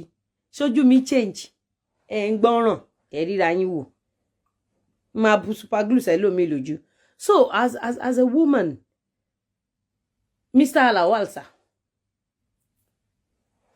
Alhaji. Mo ti lọ. Ẹ tí lọ ẹṣì wá ń bí báyìí. Kí ló máa ń fà tí ọkùnrin míì ṣe máa ń bínú tíyàwó ẹ̀ bá ralẹ̀? because mo ti rí cases tó jẹ́ pé mo ti rí àwọn obìnrin tó ti sanwó ilẹ̀ tán gbà mí wá wá padà lọ sọ fọ́kọ ẹ̀ ọkọ ẹ̀ dẹ̀ máa ní kó má rà mọ́. ọ̀nà máa yẹ ká fi ọ̀tá ṣọ̀rẹ́. àmín. gbogbo ọkùnrin àbí obìnrin tó bá rí pé ìyàwó òun ga àbí ọkọ òun ga tí yóò bá dùn sí definitely kì í ṣọ̀rẹ́ ẹ̀ láti lẹ̀. ìyẹn ọkùnrin yẹn. torí pé oríire ìyàwó owó náà máa dùn mọ́ ọkọ ẹ̀ ni oríire ọkọ owó náà máa dùn mọ́ ìyàwó ni torí wọ́n pé kò sí bí fẹ́ ṣe nǹkan òun lè kàn sí náà ni. so tí máa rí ọkùnrin tóbìnrin ìyàwó ẹ̀ fẹ́ ṣe nǹkan dáadáa tí ó ń bínú àbí tó ń sáré pé ìyàwó òun kò gbọdọ̀ lówó jù òun lọ ìyàwó máa ń rí bí abnormal. so bẹ́ẹ̀ ń ṣe wà ká sọ pé ìyàwó yín ra private jet lé ní báwo lè máa fíw tí ò dẹ̀ sọ fún yín kó tó lọ rà. ẹ kó máa mú kí ìwọ ká máa gùn lókù. ẹ sọ kọ́lọ̀. ká máa fò gidi lẹ́kùn yẹn ó rọ̀ mí lọ́wọ́ ni sọ kí mi lè kí n rà. o fẹ́ gbẹ́rù dání o fẹ́ gbẹ́rù lórí o wá lẹ́nu bẹ́ẹ̀ gbé wá ń bínú sẹ́ni yẹn lórí pípé. so nǹkan tẹ̀ ń sọ́sìn ni pé àwọn ọkùnrin tí ìyàwó wọn ra nǹkan lẹ́yìn wọn tí kò sọ ẹ sà ẹ má ẹ̀ka mix ẹ o. ẹ ní sùúrù ẹ má bínú. ok sà. ṣe rí bákan méjì ni ẹ sà ọ̀rọ̀ yẹn pín sí ẹlòmíì. ẹni tó sọ pé stand up yẹn ẹni tó sọ pé stand up yẹn ẹ máa padà tọ́lé lójú oorun mọ́jú lé ní kò sí bẹ́ẹ̀ fẹ́ ṣe ẹni tó ní kémi stand up yẹn ẹni tó ní kí n stand up yẹn káwọn rí mi ẹ̀ tọ́lé mọ́jú lé ní ẹ̀ tọ́lé mò ń gbọ́ yín sà. lónà ní bó ṣe yẹ kó rí ó yẹ kí obìnrin kó fi lọ́pọ̀ ẹ̀ ń fẹ́ ṣe nǹkan báyìí. àmọ́ ìgbà míì ó lẹ́nu tó bá ní ara mu ó lẹ́nu tí kò bá ní ara mu bẹ́ẹ̀ tó bá yẹ pé nǹkan tó wù ú ṣe nǹkan obìnrin kọ́lé kì í ṣe nǹkan burúkú tí ó bá sọ fún mi tó bá ṣe tó bá padà sọ fún mi pé ọkọ mi ẹ má bínú mo ṣe nǹkan báyìí o tó yẹ pé nǹkan rere ni gbọ́dọ̀ bínú sí bí mo ṣe rí nìyẹn ní ọ̀dọ̀ tèmi. so àwọn ọkùnrin tó pé tí àwọn bá wá ra nǹkan wọ́n máa ní pé kí àwọn wọn kó lọ gbowó padà kí la máa ṣe sí. because tó ti ṣẹlẹ̀ ṣe mọ̀ pé mi ń talẹ̀ ṣe mọ̀ pé mi ń talẹ̀ ilẹ̀ ta dẹ̀ ń tàkẹ̀dẹ̀ ní ṣe mọ̀ pé ilẹ̀ tó wà jẹ́ ní òní a tún máa bá wọn ṣe fẹ́ǹsì àwọn bá wọn ṣe bọ́ wa máa ṣe gbogbo ẹ̀ at least ilẹ̀ tó fọkànbalẹ̀ olórúkọ dẹ̀ lè mi tí a lè sá lọ àbí bẹ́ẹ̀ kọ́ ok ìyàwó wa ra lẹ̀ nìyẹn lọ́wọ́ irú àwa wàá sọ fún ìyàwó yẹn pé kó lọ gba owó yẹn padà. ọ̀nà ò sọ fún mi pé wọ́n máa ń ká fọ́ta ṣọ́ọ̀rẹ̀ ọkùnrin tó bá fẹ́ oríire fún ìyàwó ẹ̀ tó bá wọ pé ìyàwó ń ra lẹ̀ kò yẹ kó ní kó lọ gbowó padà bọ́n máa jọ orílẹ̀ yẹn kọ́ ó yẹ kó jẹ́ priority ẹ̀. ìyẹn ọkùnrin yẹn. ẹ̀yà àbí obìnrin náà tọ́pọ̀ ẹ̀ bá sọ pé àwọn ọba fẹ́ ṣe nǹkan báyìí o tó bá nílò ẹ má ṣe o kọ́ńkọ́ mi rò pé ó nífẹ̀ẹ́ ọkùnrin ẹ̀ dénú. because a ti rí ìṣù obìnrin náà tí ọkọ ẹ̀ máa fẹ́ ra lẹ̀ tó máa ní kó má rà kí ló máa ń fà á. wọn náà sọ pé tífẹ̀ bá wà ń bẹ̀ tó jẹ́ fẹ́ẹ́ rí fúnra wọn òní láti sọ. sọ̀kọ́ tẹ̀ ń sọ́sìn ni pé àwọn ọkọ àti àwọn mi ò fẹ́ rí fúnra wọn. dáadáa ọ̀tá ni wọ́n kàn jọ ń gbé ni. so àmọ̀ràn ó lẹ̀ lè gbárù obìnrin bẹ́ẹ̀ gẹ́gẹ́ bí ọkùnrin láàrin èmi àti yín. ṣe rí àmọ̀ràn ṣòro gbanulé tó bá ti jọ wà tó bá ṣe ń gbéra wọn lẹ́gbẹ̀ẹ́ títí tó ti sùn mọ́ra wọn àti ìjọsùn gbẹ́jú ẹni báyìí ilé òṣọpọ̀ ẹ̀ wọ́n sùn bẹ́tẹ́ tó ti jọ wà nulé yóò ti bímọ fúnra wọn àmọ̀ràn ló fẹ́ gbà olúwadé tó ń bá sopọ̀ kẹ́ni kankan máa ṣùkà lọ́dún kọ̀ọ̀dí ni pé obìnrin tó bá gbọ́n ayọ́nù wà ẹ̀ èyí tó bá gọ̀ ayọ́nù wà ẹ̀ ọkùnrin tó bá gbọ́n ayọ́nù wà ẹ̀ tó bá gọ̀ ayọ́ nínú wà ẹ̀ fẹ́mi ṣe rí tèmi ni. bọ̀ ṣé tí ọkùnrin àti obìnrin bá wà ní òkèèrè tí wọ́n ṣe ń ṣe boyfriend and girlfriend ó ṣeé ṣe kọkùnrin yẹn mọ̀ pé ìyàwó òun yìí kì í ṣe ẹni tó máa wà progressive minded àbí ó ṣeé ṣe kóbìnrin náà mọ̀ pé ọkọ yìí tóun bá fẹ́ tán lẹ́yìn ọ̀la ó ṣeé ṣe kó máa yẹ kóun máa ṣe nǹkan rere àbí tó bá wọlé tán ló máa tó mọ̀. ìwọ máa ń dùn gbé pamọ́ tá a bá ṣì wà lójú ọ̀nà ó lè wà tó bá sún mọ́ra tán gbogbo èèyàn tó máa ń bá ṣe bóyá ìfẹ́ra yín ọ̀ ẹ̀ṣọ́ rẹ̀ tẹ́ bá ti yọ sún abẹ́ rúfù kan for a whole month or two máa sọ kó mọ̀ wẹ̀ ìwà dùn gbé pamọ́ tó bá yá ló máa ń fojú hàn bẹ́ẹ̀ nǹkan rere àwáyé má ṣe rere kò ráyè gidi wá. àwáyé má ṣe rere kò ráyè gidi wá. irú àwọn ẹ̀dá wo là ń pè ní àwáyé má ṣe rere bàbá wa. wọ́n pọ̀ lóríṣiríṣi. àwáyé má ṣe rere ráyè gidi wá torí pé bá a ṣe rí nìyí kọ́ láàrin lọ́la. bẹ́ẹ̀ni. bí oge ọba ọ dàbí ọ̀rẹ́ mi kan ó ní gbogbo owó tó ní aṣọ ló fi ń rà ó ní báṣọ bá fẹ́lẹ̀ wà padà fáṣọ́lẹ̀ o kò ní yí ẹ nìyẹn jọ́ tó máa tu fún un ó ló máa tó èjì kan jẹ́ pé aṣọ kò ní dúró lára wọn. tí ó gba ń de búùtù mẹ́sẹ̀ àti ogun mẹ́sẹ̀ á rí bàbá pé wọ́n ilé ìwọ̀ mọ́ so nǹkan tó bá ṣe ń gbà yẹn ni wàá gbà so màá bá ṣe yànyàn so àsìkò tó bá ní agbára tó lápá tó lẹ́sẹ̀ tó nífọ̀n lè gun ṣìṣe nǹkan gidi lẹ̀ tí wàá dé bá gbàdúrà ṣàgbàrà wọn kọ́nà máa fi wá sílẹ̀. àmì sà. ṣáàjì máa lọ mà. ẹ tí lè lọ ṣe hàn pé àná ni val èní val náà ṣì wà oṣù kan náà fi ń ṣe val àìbẹ́ẹ̀kọ́ sà so àwọn ọ̀dọ́ tí wọ́n wò pé wo jẹ́ káwọn kọ́kọ́ lóyún náà káwọn tiẹ̀ kọ́kọ́ máa fẹ́ bọ̀bọ̀ yìí lọ létà àwọn á padà wá sí skul àwọn á lọ sí skul létà àbí àwọn akọ́ṣẹ́ létà gẹ́gẹ́ bí ọkùnrin nígbà tẹ́ wà lọ́dọ̀ kí ló ṣẹlẹ̀ sírò àwọn obìnrin bẹ́ẹ̀ kọ́sẹ̀ ẹ̀ lè sọ pé ẹ̀yin náà nírò àwọn obìnrin bẹ́ẹ̀ yẹn. nǹkan tí èèyàn bá ti fi egun líle mú tí egun bá ti wùyẹ kò ń ṣe mú mọ́ lásìkò. egun máa ń wùyẹ ni. ó máa ń rẹ̀yàn kò sí sí òun rẹ̀. àdépẹ́yìn náà gbogbo ẹ̀ńdọ́ yoyoyoyo yìí wọ́n á tó gbà kan láti mọ́mí ìdájọ́ ẹgbẹ́lẹ́.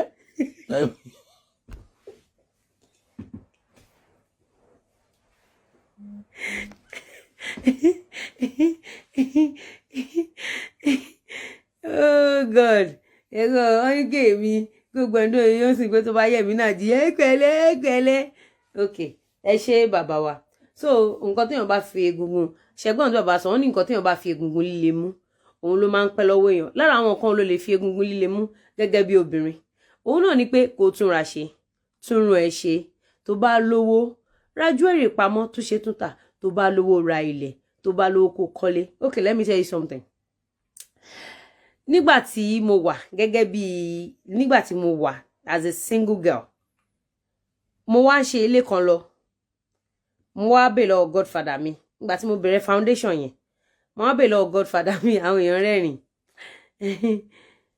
mo wá bè lọ godfather mi pé popsi mo fẹ́ gbélé ní olókè godfather mi wá ní àìrọ̀ onílẹ̀ ni kò gbé o tó bá gbé lólókè àwọn ọkùnrin máa sá ni kò sọ́kùnrin tó máa fẹ́ kíníkan so èmi náà yí sí advice tán fún mi mo wá gbé ilé yẹn ní bungalow ṣé mọ̀ àwọn ọkùnrin tán ló máa fẹ́ mi yìí mo realize pé number 1 ìṣẹ́gun tiẹ̀ jẹ́ kí n ráyè number 2 kọ́lọ́n kó ya ni yàṣítánì kọ́lọ́n kó má gbé wa pàdé alágbàkú ọkùnrin so ìgbà tí mo máa ṣe mo ṣe àwọn nǹkan míì but nígbà tọ́lọ́n sọ pàṣípò tó ọlọ́run fún mi ní títèmi náà títèmi tọ́lọ́n dẹ̀ fún mi ó jẹ́ ọkùnrin tẹ́ pé ó ti ń wò mí bọ̀ láti kékeré you don't understand so nǹkan tí mò ń sọ fún ẹ ni pé gẹ́gẹ́ bí obìnrin má límìtà rẹ torí pé o fẹ́ lọlé ọkọ má límìtà rẹ torí pé o fẹ́ marry ṣe nǹkan tó fẹ́ ṣe try your best whatever tó bá ṣe títí ẹni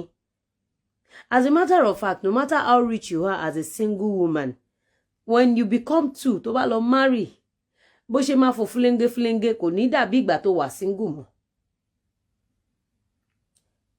àgàgà tó bá lọ pàdé ọkùnrin tó jẹ́ pé kò wà progressive minded ó máa limit gbogbo nǹkan tó ń ṣe ìmílẹ̀ ni kò máa lọ sí ibi iṣẹ́ mọ́ ìmílẹ̀ ni kò tètè máa wọlé ìmí àní kò lọ resign iṣẹ́ so many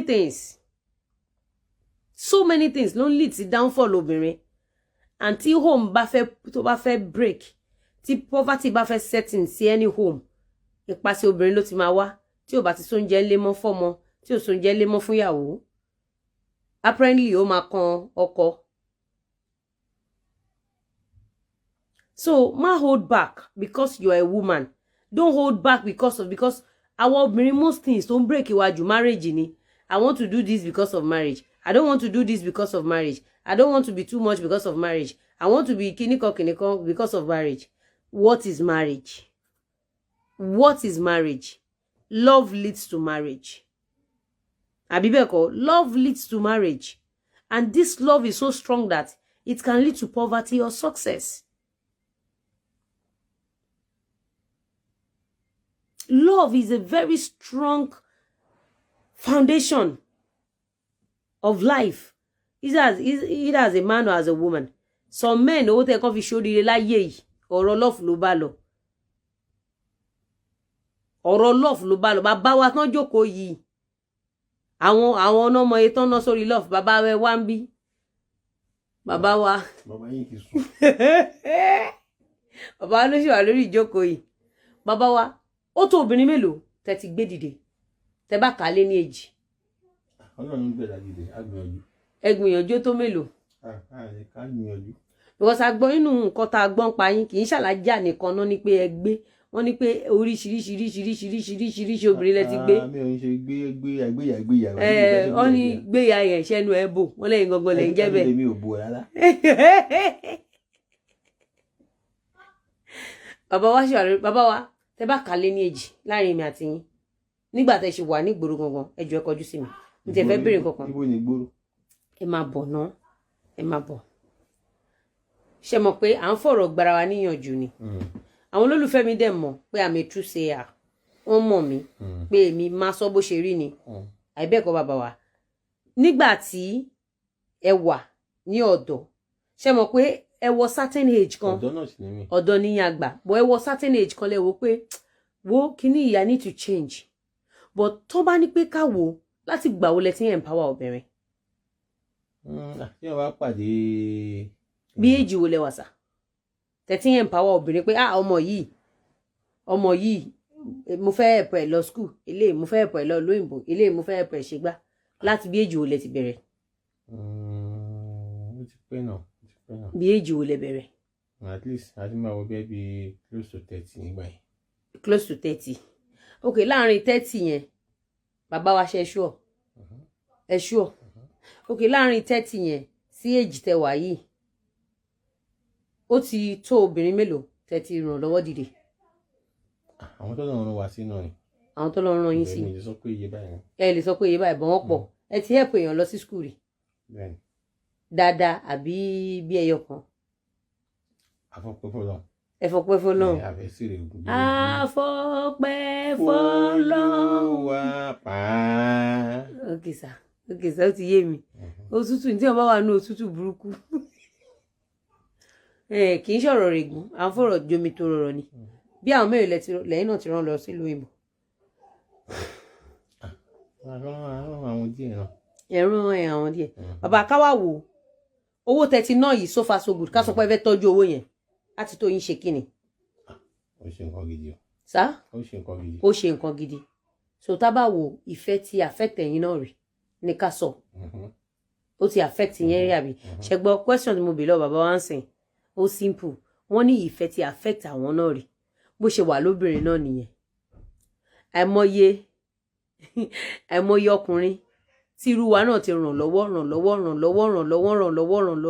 ṣùgbọ́n lọ́jọ́ tèmi ńkọ́ àárí anybody mọ́ so nǹkan tèmi fàyọ fún àwọn olólùfẹ́ wa ni pé ìfẹ́ ọ̀rọ̀ ìfẹ́ love òun ni foundation everybody ìfẹ́ ló máa determine bóyá èèyàn máa jẹ́yàn àbí kò ní jẹ́yàn ṣe hàn pé ìfẹ́ nìyàn máa ní síyàn láfi kó gbowó ọwọ́ ẹ̀ fún ìfẹ́ ló máa ní síyàn ni wàá fi ràn lọ́wọ́ ìfẹ́ yẹn náà ló máa ní lọ́tẹ̀ lómi máa fi kó sọ́wọ́ because àlùbáríkà kó ràn yàn lọ́wọ́ náà ni kó ṣe dáadáa fún ẹ padà pẹ̀lú omi wàá ràn lọ́wọ́ tán á tún wá máa ṣèkà fún ẹ tẹ́ bá dẹ̀ wò ìfẹ́ ni wọ́n ní ìfẹ́ làkójá òfin àwọn tó sọ pé ìfẹ́ làkójá òfin tẹ́ bá wo ọ̀rọ̀ ìfẹ́ ọmọ mi tí ò fi lọ skul lé ní ọ̀rọ̀ ìfẹ́ ni ọmọ mi tí ò fi kọ́ṣẹ́ parí ọ̀rọ̀ ìfẹ́ ni ọmọ mi nǹkan tí ò fi ṣoríire lé ní ìfẹ́ ni. àmọ́ orí kéèsì kan náà lady yẹn wọ́n láti drop school.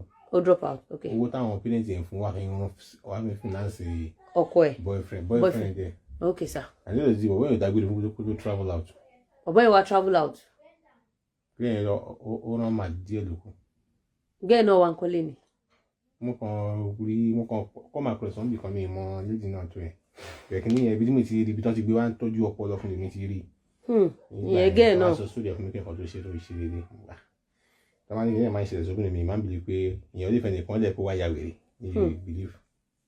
ìgbà tó ti náà gbó tàbá tí àdé ẹ̀ fún tó ti náà gbó láíláí ẹ̀ fún. wọ́n ti dé àárín yẹn ọlọ́run nìkan ló lè ṣàkóso máa ká pàdé ẹlẹ́tàn. kọ́lọ́ má jẹ́ ká pàdé ẹlẹ́tàn. ọlọ́run kó gáìdì yàn ní oríta yẹn. oríta yẹn. ẹ ṣe wọn ṣáàjì máa lọ. ẹ ti bẹ́ẹ̀ náà lẹ ṣì wà látàárọ̀ ẹ jẹ́ jókòó yín a máa jù sí yín lẹ́yọ kọ̀ọ̀kan. aládéhùn ìbẹ́ni bá ti paná. ó kẹ́ ẹ̀ ń dóde ká paná. àbí àdéhùn wà ní àbí kí n máa lọ. ẹ lọlé lálẹ́ ní àbí. àdélé. alájà ń retí yín o. àdélé bá àdájà bí ká wọ ká bí rárá kò bí ká wọ àdélé. ẹ délé bó ṣe ń dóde mi olóòtú. ẹ kẹ́ ẹ paná ni. ok á paná ẹ má wọrí. so bàbá wa sọ pé àwọn pàdé obìnrin kan pé ó quit school ó dẹ̀ ń fi rán àwọn ọmọ mi lókè ó dẹ̀ ń fi rán àwọn what the wicked oh yes ó dẹ̀ ń fi rán ọkùnrin mi lọ sí school ọkùnrin mi tó fi rán lọ sí school yẹn bọ̀bọ́ yẹn jálẹ̀ ó travel out wọ́n ní later ẹ̀pánu àwọn tí ló fi ń ṣẹ̀yẹ́ yìí so obìnrin yẹn padà run mad mi ní purọ́ fún yín kò sóbìnrin tí ò ṣe fọkùnrin rí kò dẹ̀ sí ọkùnrin náà tí ò ṣe fóbìnrin rí ṣùgbọ́n ẹ̀yin obìnrin ẹ má gbàgbé pé learn how to invest your money learn how to invest your money then quick one mo fẹ́ sọ fún àwọn èèyàn kan tó fẹ́ ra ilẹ̀ tó bá fẹ́ ra ilẹ̀ má béèrè pé lò nílẹ̀ tó bá ti ń béèrè pé lò nílẹ̀ ò ní nǹkan kan rà àdúgbò táwa ti ń ta ilẹ̀ àdúgbò tó jẹ́ pé àwọn ilẹ̀ kan wà táwa gan bá gbọ́ akọ́ máa lọ dákú síbì kan ni so iye tó wà lọ́wọ́ títí ẹni kó o sọ tẹ́ bá béèrè pé lò ní àní dá yín lóhùn mọ́ torí pé Àríkẹ́ tó wà ní ìcháàjì kọ́ yìí ẹlòmíì máa béèrè gbogbo ẹ̀ títí á ní òun máa wálé ní 2025 ẹ jọ̀ọ́ ẹ jẹ́ kí iṣẹ́ ìkó easy fún wa ẹ jọ̀ọ́ nítorí Ọlọ́run ẹ jọ̀ọ́ mò ń bẹ̀ yín ni tó bá fẹ́ ra ilẹ̀ go straight to the point iye báyìí ni mo ní wọ́n á sọ fún oníye tó wà dẹni iye tó wà lọ́wọ́ ẹ̀ sì yẹn o lè deposit ẹ̀ moment tó bá ti deposit tó ti mọ̀ pé o ti ní nǹkan tó ń fowó ṣe. Recently ẹ rí mi tí mò ń polówó everybody wò pé wow Liz mò ń polówó bí mo ṣe ń ṣiṣẹ́ nìyẹn èyí tẹ́ bá rí lórí íńtánẹ́ẹ̀tì lẹ rí mi ò kì í sùn torí mo fẹ́ sùn ìgbà mẹ́ta nìgbà ẹ̀dá láyé yìí a máa sọ nínú another program lọ́jọ́ mi ọjọ́ rẹ̀ ìgbà mẹ́ta nìgbà ẹ̀dá ìgbà tó dẹ̀ lè sáré òun nígbà tó wà tó yọ̀ǹgì báyìí nígbà tó wà ní kékeré wọ́n máa bó ẹni káte sọ pé azelias kékeré ẹ náà ò bọ́ síta irú àwa ń sìn àti kékeré láti bọ́ síta àti hustle fúnra wa tó bá yá agbára ò ní ránṣẹ́ mọ́ ní tàǹtà agbára ò ránṣẹ́ mọ́ yẹn ìwọ tó fi irọ́ ló gbà ìgbà làṣírí ẹ máa tú ìwọ tó jẹ́ pé ọ̀lẹ ló fi lò gbà àṣírí ẹ máa tú ìwọ tó jẹ́ pé all your life is on this phone ìgbà làṣírí máa tú so you can start paying your money small ibi ta nílẹ̀ sí Lẹ́kì ni ẹlòmíì máa ní ṣe mo nílẹ̀ ń bàdàn máa sọ fún yín wà mí ò nílẹ̀ ń bàdàn ṣé mo nílẹ̀ ń kòrò mi ò nílẹ̀ ń kòròdú ṣé mo nílẹ̀ mi ò nílẹ̀ mainland for now mi ò ní ilẹ̀ tí mi ò bá lẹ́nu ń bẹ̀ mi ò lè lọ tà á tó olórúkọ ni mí mi ò lè ta ilẹ̀ tí mo mọ̀ pé eléyìí ó jẹ́ ní ilẹ̀ tèmi dẹ̀ ni mò ń tà tí mo rà tèmi àtọkọ mi rà tí mo mà pàdé àlùdíẹ̀ tá ti ṣèwé sí lórí òun là ń tà. So don't push me to go and be helping you to buy land. At the end of the day, tó bá ní problem, wọ́n máa fàyàn. And ilẹ̀ mainland mi gbà mí ọ̀tọ̀ lẹ́ntẹ̀ máa sanwó fún tó bá yá wọn lẹ́ni yẹn ti kú kẹ́ wá tún owó san. I don't do that. Ilẹ̀ tàǹtà lọ́wọ́lọ́wọ́ ń ṣe ó máa tó tán tí bẹ́ẹ̀ bá ti tán àwa náà máa mórí sọ́nà after ẹ̀pẹ́ ni ní choice. Ilẹ̀ tàǹtà ń sìn ilẹ̀ tó súnmọ́ Lẹ́kì tó dẹ̀ cheap ni àwọn ilẹ̀ tó wà ń tòsí bẹ́ẹ̀ ilẹ̀ àwọn alágbára ni bọ̀ ilẹ̀ ilé ìyọ́lá pé àti rà ó ti pẹ́ dẹ̀nà kọ̀wé pókè jẹ́ ká máa tún nǹkan wà tà. So tẹ bá fẹ́ ilẹ̀ ẹ jọ nítorí Ọlọ́run ẹ pè nọ́mbà yìí for now ẹ jẹ́ kí n pè fún yín mi mind kéèyàn kọ́ bá mi ṣe kọ́ bá mi pin ẹ̀ mo ti fi nọ́mbà yẹn sórí kinní ń bọ̀.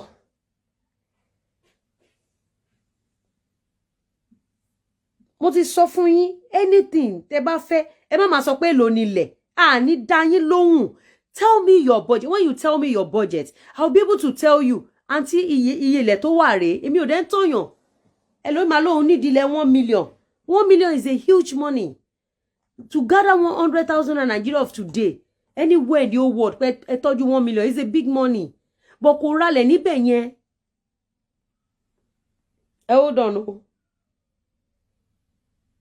Nọ́mbà tẹ́ lè pè mí sí ẹ jẹ́ n pin ẹ hold on. Tẹ́ lè pè mí sí WhatsApp call dẹ̀ ni pẹ̀lú WhatsApp message. Ẹ jọ̀ọ́ mo fọlọ́run bẹ̀ yín mo wá rest ní láti jọjọ́ ẹ̀. Doctor ló ní dandan kí lọ rest. Mo dẹ̀ ní pẹ́ dẹ́kọ̀ ẹ má ní mi lára ẹni tó bá ní nǹkan tẹ́wọ̀n pé next ẹ̀ lè fẹ́ ra lẹ̀ next ẹ̀ ní kẹ́ ẹ pè torí pé ilẹ̀ yìí nsìn tó bá ti tán nìyẹn ilẹ̀ yìí sí oníye tá ń tà ní month yìí 3, 4, 5 months ago ó wà cheaper in the next 3 months ilẹ̀ yìí tún máa wọ́n sí because ilẹ̀ Highland ó wọ́n sí ní lójoojúmọ́ because àwọn èèyàn ń rọ́ wá bẹ̀ mo ti ń pin nọ́mbà kan sì kẹ́ pè mí sórí WhatsApp ni o. 44 855 3 torí pé Àríkẹ́ máa ti pa fóònù sí ọmọlọ́mọ mi dẹ̀ blame ẹ̀ kò easy mi ní purọ́ fún yín.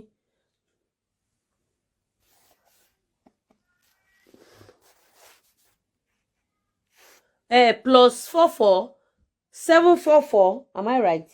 Plus 44 744 855 2396.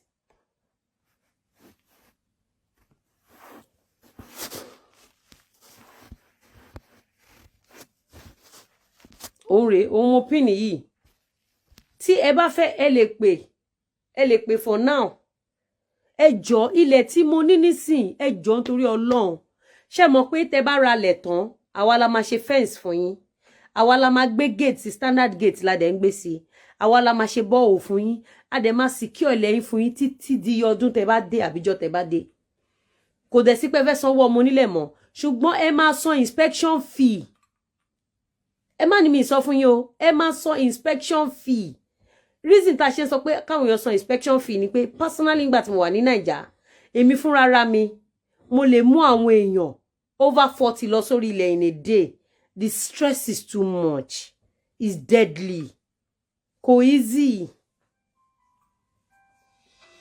okay ẹ̀yin tẹ́ fẹ́ kí n dìde mo dìde sí yín lọ́rùn o.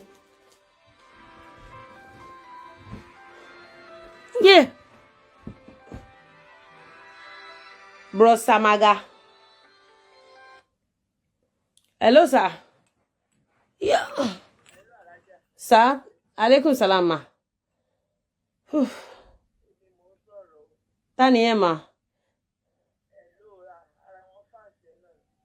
Ó dá ma ṣe lè pè wá padà ma. Okay ma. Yes, ma.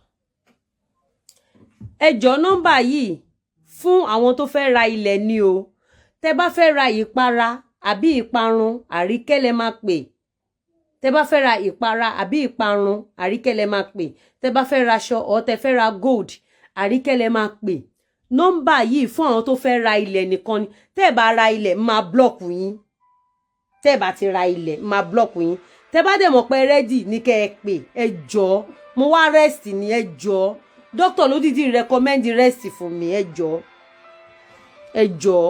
mo fọlọ́run bẹ̀ yín ẹ mọ̀ pé mo love yín ẹ̀yin lẹ sọ mí di ẹ mọ èrù gbogbo yín sọ pé kínní ni oyún ni kò dẹ́ ń ṣóyún hello sir hello ma aunty sir bẹ́ẹ̀ ni ma ẹ ṣe máa pè mí ẹ mọ̀ pé torí quarantine and all that ẹ mọ̀ ìfi nọ́mbà ilẹ̀ bọ́ a lè sọ lórí fóònù ṣé tí n bá kúrò lórí program ma tẹ́ bá rí mi pè lálẹ́ bóyá àrọ́là ẹ jọ̀ọ́ ma yes ma yes ma. Doctor ní kí n lọ rest gbogbo yín lẹ rí pé mo rù iṣẹ́ ilẹ̀ ló jẹ́ ń rù because when you buy your land we have to do fence for you to secure it mo trust anybody ara mi àtọkọ mi nìkan ni mo trust ọ̀pọ̀lọpọ̀ ló pàdánù ilẹ̀ nítorí pé wọn bá mójútó so when you are buying a land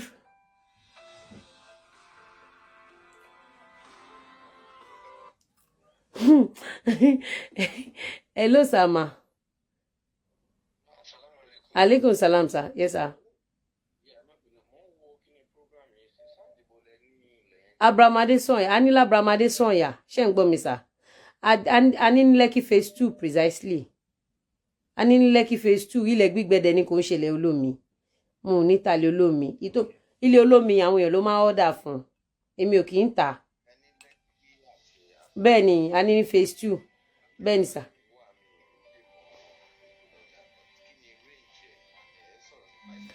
tí bá ti ṣe tán màá send ẹ̀ sí lórí WhatsApp ṣó yé yín sir yes sir yes sir Yes, sir. Yes, sir. Yes, sir. Yes, sir. Yes, sir. Yes, sir. So, ẹ jọ̀ọ́, sir. mo sì ń dúró dè yín sẹ ẹ pa náà. Ẹ ṣì ń dóde mi ṣe rí. Ṣé rálejò tó fìyàwó sílé wọn láwọn ń dóde mi ká pa náà. Ṣé rí? Ṣé rí? Ó ti yé yín. So, irú ibi tí mo wà yìí náà ń sìn, àwọn èèyàn kan la kó dọ́kúmẹ̀ntì ilẹ̀ wọn wá fún. Mo sọ fún yín ní last month. Mo ní pé àwọn tí mo bá ra ilé, tí mo bá ra ilẹ̀, mo ní wọ́n sọ pé àwọn fẹ́ gbà mí ní àlejò. Ṣé rántí pé mo sọ fún yín? Wọ́n fẹ́ gbà mí ní àlejò. Then doctor ní pé kí n lọ rest. Ẹ rí bí mo ṣe dàbí bonga fish. Mo ti ẹ wò stress yẹn ti pọ̀ ju iṣẹ́ ilẹ̀ because Ọlọ́run tiẹ̀ wá bá mi ṣe. Ọlọ́run bá láàánú kó bá mi lọ́ra ẹ̀mí Alhaji Lawal náà. Wọ́n really try fún wa. Yeah, imagine kéèyàn máa inspect ilẹ̀ bí 11 in a day. Ká fẹ́ fence ẹ̀.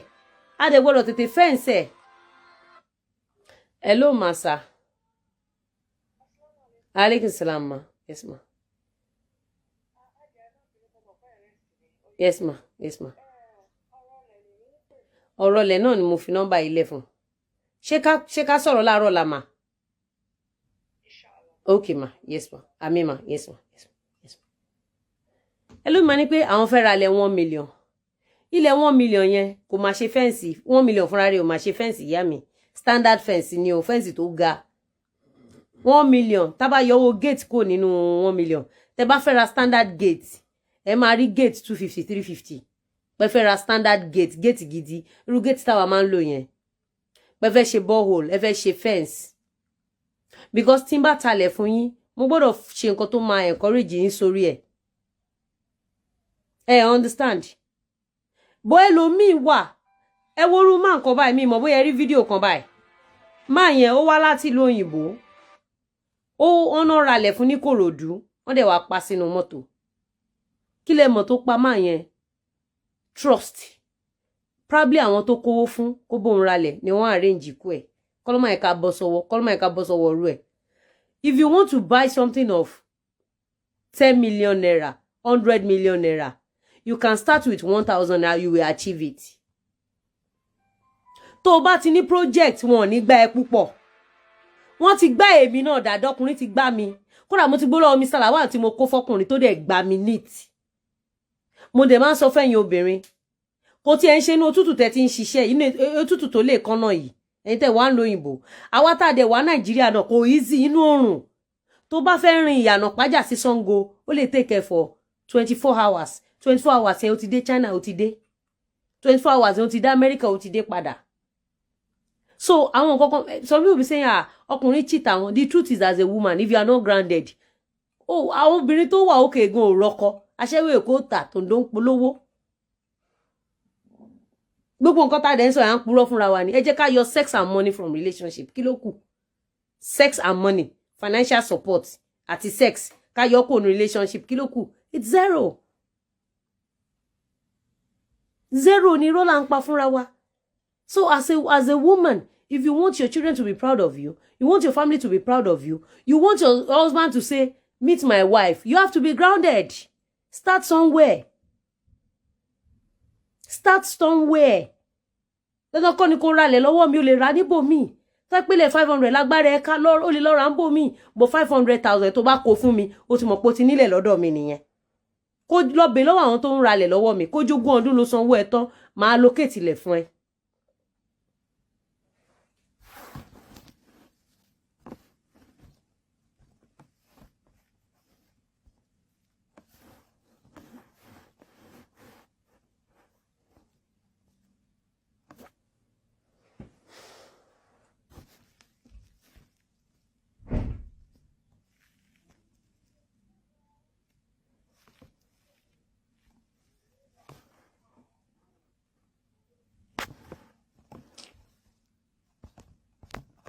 Wọ́n máa sọ̀rọ̀ gidi wọ́n máa ṣe yàmàyàmà.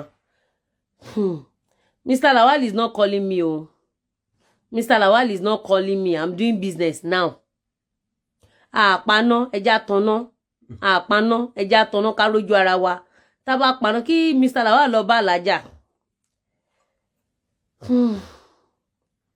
Ṣé tí gbọ́n nǹkan tẹ́ni sọ́nsìn. Ó ní you are right after pretty face what next? no man wants liability. What are you bringing on the table? Ṣé rí sìn àwọn ọkùnrin these are questions tí wọ́n ti béèrè. Irú èmi nísìnyí kò sí nǹkan kan tó lè hold me fún àwọn ọmọ mi. Kò sí àti ọmọ mi àti family mi. You see, if you are doing well, it's for your children and for your family, not for any man. If you are doing well, if you are okay, if any man bá sọ pé òun lọ, subhana rabbika ẹ máa lọ, ẹ kí wọn lọ́hùn.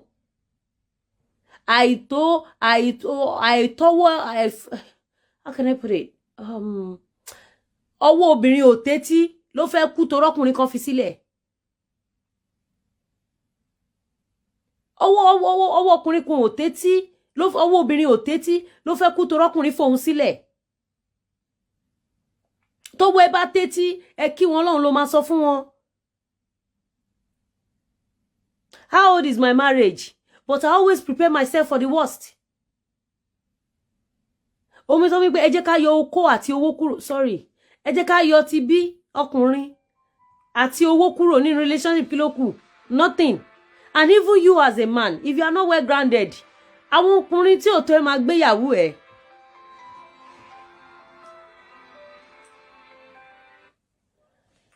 Hello, sir, ma. Hello, sir. Yes, sir. Yes, sir. Yes, sir.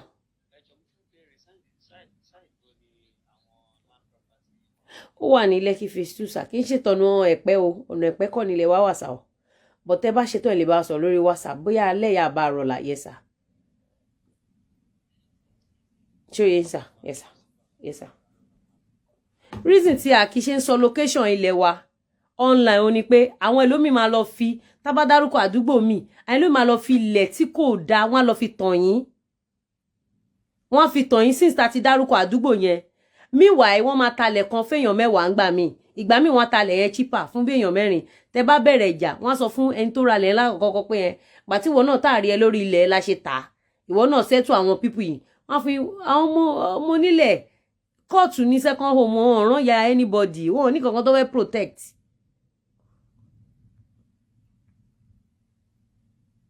Amen. Sunny April 222. Amen. And you too.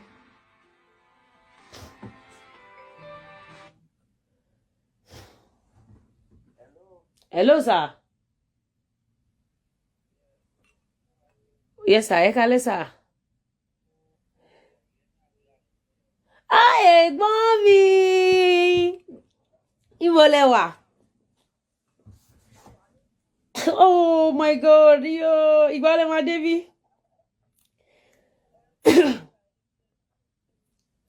Mo understand. Ṣé máa bá mi send direct number yín, sir, pẹ̀lú orúkọ yín? Okay, sir. Ẹ ṣé ẹ̀gbọ́n mi. Ẹ ṣé, sir. Yes, sir. Yes, sir. So, ọ̀rọ̀ tá à ń sọ lọ. Ẹni tí ó bá fẹ́ ra ilẹ̀, ó lè bẹ̀rẹ̀ pẹ̀lú 1,000, ó lè bẹ̀rẹ̀ pẹ̀lú 100,000, ó lè bẹ̀rẹ̀ mo ní woman kan 50,000 ló fi bẹ̀rẹ̀. Mi ò tiẹ̀ tí wàá gún ẹ̀ lájọjọ́ máa pè gan láìpẹ́. 50,000 yìí ò dá. Ó máa yẹ pé tó bá ṣe tètè sanwó lẹ̀ tán la ṣe máa allocate àwọn ibi tó dáa fún yín. Tẹ́ ẹ bá dé tètè san tán náà to serve Nigeria is not by force. Dandan yìí ò lè wá parẹ́ tó ló fẹ́ ra lẹ̀.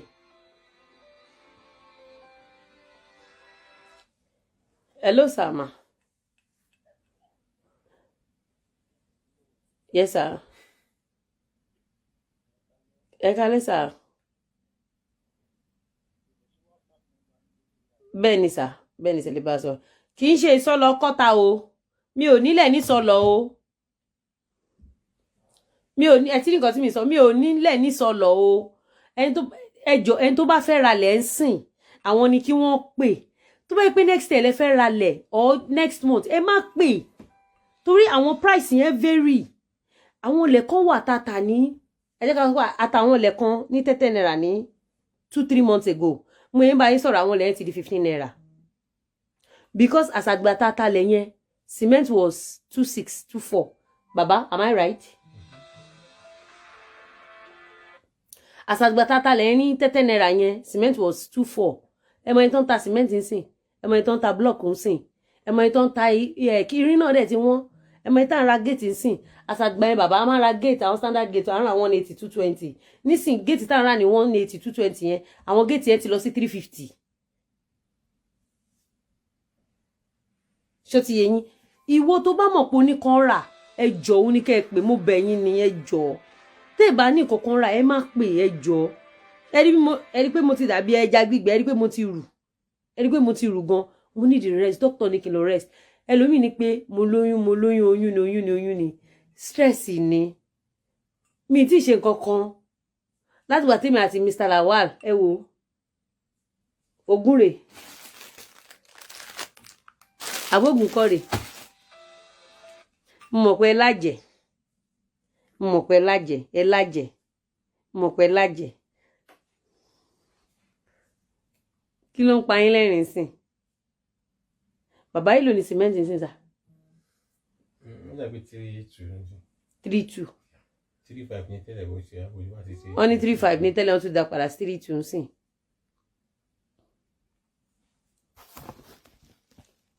ẹ̀yin mo dúdú.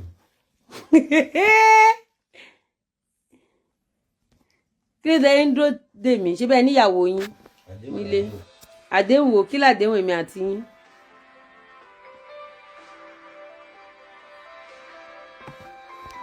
kí lẹ àlejò ni yín ìyàwó yín dúró dè yín lé. kẹ́ drop mi sílé mi ìgbé mọ́tò wá ni. kò yé mi sà. mi ìgbé mọ́tò wá fẹ́ kẹ́ drop mi sílé ni. ẹ̀yin tẹ́ ń ta mọ́tò. èmi ìgbé mọ́tò wá ọmọ tó gbé mi wá ti padà. kémi wá drop ẹ̀yin sílé. tí n bá dẹ̀ gbà yín mú ìyàwó yín ò ní dá yín mọ̀ láàárọ̀ là. ẹ̀yẹ́ sì gbé mi délé. èmi gbé yín délé. Mr. Lawal. abẹ́ nǹkan ni adé láti. àwa ni ẹ̀yin méjì ò ń jẹ́ díẹ̀. màá má gbé yín fún Gistlover àti Soso Corner. àní ẹ̀yin sì gbé mi délé lọ ẹ bá ti máa gbé mi sí soso wò. màá mú nude picture yín fún wọn. ìbọn ẹni fẹ́ rí yẹn.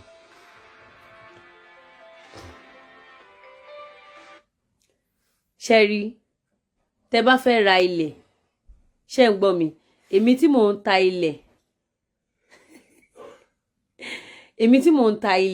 ṣé ń gbọ́ mi èmi tí mò ń ta ilẹ̀ ẹ mọ̀ pé rugged soul ni mí mo rugged gan like I said mo lè bẹ́ lómi ṣàmbásẹ́dọ̀ mo lè bọ́ pọ̀lọpọ̀ ṣàmbásẹ́dọ̀ but I decide not to do it mo ń ta ilẹ̀ mi torí pé fúnra mi ni mo máa lọ ra ilẹ̀ mi máa ṣe dọ́kúmẹ̀ntì lórí ẹ̀ business èmi àtọkọ mi ni a ṣe dọ́kúmẹ̀ntì lórí ẹ̀ irú dọ́kúmẹ̀ntì tó bá wà lórí ilẹ̀ tẹ́ fẹ́ rà fún mi màá open up fún yín dọ́kúmẹ̀ntì báyìí ló wà lórí ẹ̀ o ilẹ̀ yẹn pé méjì àwọn kan wà wọ́n ní global sea of o àwọn kan wà open land ni màá jẹ́wọ́ fún yín màá jẹ́ kẹ́ mọ̀ mi iṣẹ́ ni tó máa talẹ̀ tán fún yín tájọ́ máa ká lòlò náà ilẹ̀ tẹ́ bá dẹ̀ rà lọ́wọ́ mi yàtọ̀ sí pé ẹlòmíì máa ní pé kéèyàn wá bóun wò ó ẹlòmíì tó ní kó wá bóun wo ilẹ̀ ó máa sọ fún wa pé alájà ilẹ̀ yẹn afẹ́kẹ́ bá wa lóòdẹ̀ á dẹ̀ máa lóòdẹ̀ because nǹkan tẹ́ àwọn ènìyàn náà fi ń jẹun nìyẹn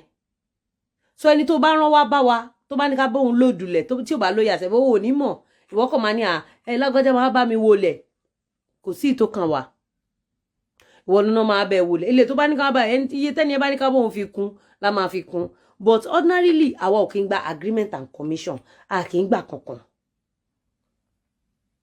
a kì í gba anything tó bá ti sanwó ilẹ̀ tán lẹ́sẹ̀kẹsẹ̀ a máa allocate ilẹ̀ fún ẹ but o lè ní kí family ẹ kankan wá bá yín inspect ẹ lè sọ fún wọn kán wá bá yín inspect because eléyìí ọ̀rọ̀ kìíní ni ọ̀rọ̀ business ni ẹ lè kán bá yín inspect ibẹ̀ kán bá yín wo bíbẹ̀ ṣe rí ṣó ti yé yín ìjọ tẹ bá dẹ̀ dé tó wáyé pé ilé lẹ́ra lọ́wọ́ wa máa ń báwọn èèyàn à ń talé náà à dẹ̀ ń báwọn èèyàn ralé yé à ń báwọn èèyàn ralé tó wáyé pé àwọn tó ralé lọ́wọ́ wa ń December ń sìn bọ́n èdè sí Naija a provide security fún wọn a provide so many things fún wọn a dẹ̀ monitor wọn títí tí wọ́n fi ṣe tán àwọn ẹlòmíì ń gbé bẹ́ẹ̀ for now so not that pé a kò máa tajà fún yín àwa gbé yín lẹ̀ pé ó ti tán bẹ́ẹ̀ náà so tẹ́ bá bẹ̀rẹ̀ ilé kíkọ́ sórí ilẹ̀ yín náà a máa monitor yín ó lè wù yín o kẹ́ dáṣà àwọn èèyàn ní nǹkan but owó ọmọ nílẹ̀ owó gbowó àwa ti san àti clear everything àwọn advantage tí ilẹ̀ ti wá ní nìyẹn.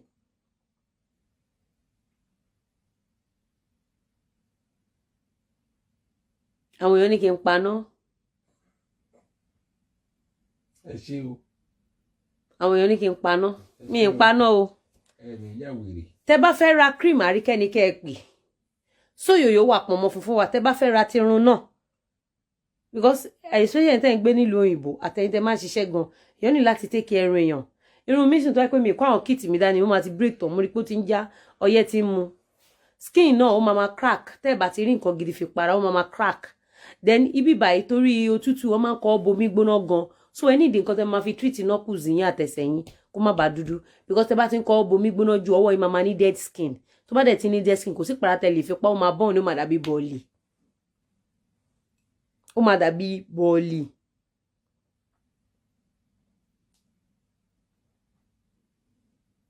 àṣùgbọ́n àwọn ohun Mr. Lawal wọ́n níyàwó ńlé o tọ́ ní kémi wá lọ drop àwọn kémi paná kí dáàdi enjoy ìbò enjoy kíni. So guys, I hope you enjoyed today's topic. Before you fall in love, make sure you love yourself. Empower yourself. Be yourself. Stand on your own gidigba. So that tí wọ́n bá gbé ìṣe wọn dé, you'll be able to fall back on something. And no matter how small it is, empower yourself. Empower rẹ gẹ́gẹ́ bí obìnrin, má gọra ẹ. Kò sẹ́ni tí obìnrin ti náwó rí ọkùnrin tí a ti náwó fúnra wa rí dáadáa. But the question is kí lèrè? Ṣé mo lè paná? Ṣé n bá yé paná? Ṣé wọ́n ní ọ̀ràn yín sí mi lálẹ́ yìí ni? Ẹ gbé mi délé lẹ̀ ṣú. Ẹ̀yin ṣáà invite mi wá program. Ṣé a fẹ́ paná báyìí ni? Ẹ gbé mi délé lẹ̀ ṣú.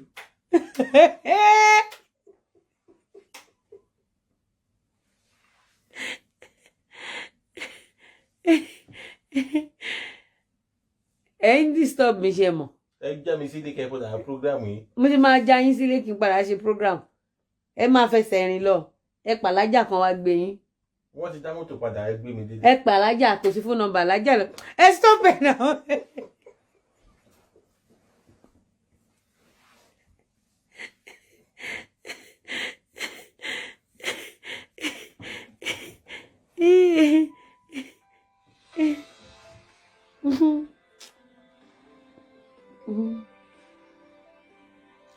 Oya ẹ jẹ́ ṣe kọ́ yìí láàárọ̀ là ẹ jọ ẹ jẹ́ ṣe kọ́ yìí láàárọ̀ là ẹ gbé Mr. Lawal ẹ ti rí lára àwọn nǹkan tá à ń sọ rèé o àwọn ọkùnrin kan rèé Mr. Lawal ìyàwó wọn wà nílé wọn wá sórí ètò wọn rọ ọmọ pupa wọn bẹ̀ sí ní paná wọn ń tanná wọn ní ká já wọn sílé tẹ́ni tí bá ṣẹlẹ̀ ń sìn wọ́n á gbé wa lọ fún Soso àti Gistlover pé àwa ń fẹ́ àwa gbọ́kọlọ́kọ o ṣé ọkọlọ́kọ kọ́ ló ń paná ló ń tanná nu bíbà ẹ̀. Ẹ̀yin lè jọkọlọkọ sílé kí lè fọwọ́kọ sórí program fún. ká jọkọlọ́kọ sílé àwa gbọ́kọlọ́kọ sórí program ṣé ìgbà tá gbé yín wá sórí program àti ní kẹ́ máa lọ lé yín. Mọ́tò nǹkan. Mọ́tò kí ló ṣe bí mọ́tò lẹ́ ń tà. Ẹ dírọ́bà ti gbé mọ́tò padà. ẹ pé dírẹ́bà ṣé dírẹ́bà yín kú sójú ọ̀nà ni. Nọ́mbà ò lọ ni. Nọ́mbà ò lọ àẹ́sùn sí studio. Mi ò jẹ́ Mr. Lawal mi ò paná à ń ṣe business. Mr. Lawal need my attention. Ṣé ti rí ara àwọn nǹkan tá à ń sọ lélẹ̀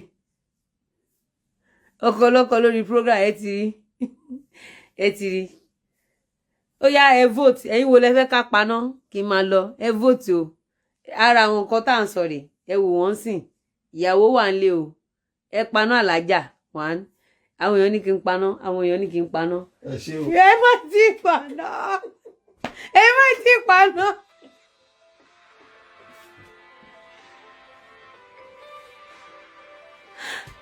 Heartbeat ẹ fún mi trouble kò dáa orí fọ́ mi why you doing like this ìtẹ̀ máa fọ́ yín lẹ́nu o. Ẹ ṣé o ọlọ́wà jí wa rí o.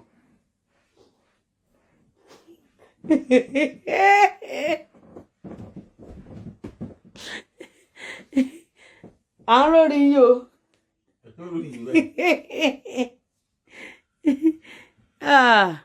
So guys, till tomorrow. I will talk to you guys tomorrow. Orí fọ́tà mi kò easy. Ẹ jọ̀ọ́ tó lọ́nà ẹni tó bá fẹ́ ralẹ̀ mú fọlọ́run bẹ̀ ẹni tó bá fẹ́ ralẹ̀ ni kó pè ẹ jọ̀ọ́ mú fọlọ́run bẹ̀ yín ẹ jọ̀ọ́ mú fọlọ́run bẹ̀ yín kí n lè bá rest ẹ jọ̀ọ́. Kò sí bá ní kẹ́ lọ máa pe Àríkẹ́ ò ní gbé aago láíláí kò ní gbé aago. Ó máa gbé bọ̀ kò ní attend sí yín dáadáa. wọ́n ní please don't go, this your face is glittering. Mr. Lawal sir, ẹ gbójú mi ń dán. Mr. Lawal. Mr. Lawal, ẹ gbójú mi ń dán. Ojú ló ń dán ló wá sórí program ó lè.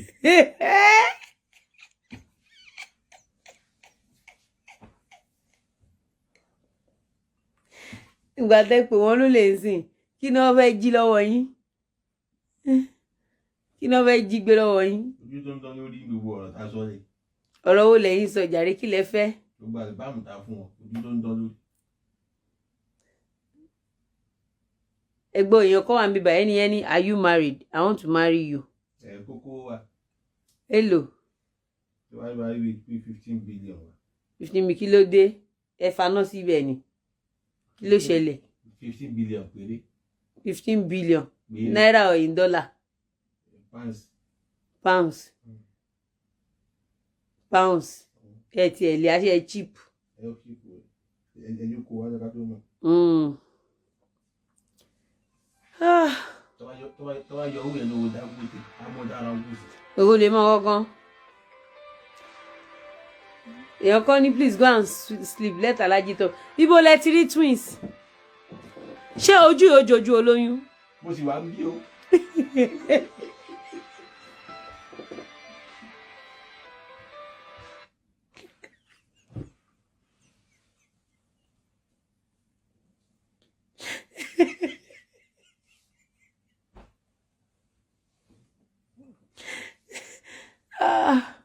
God. Alhaji kí lẹ ṣe jàre? Bàtà yìí ní jájọ́ náwó.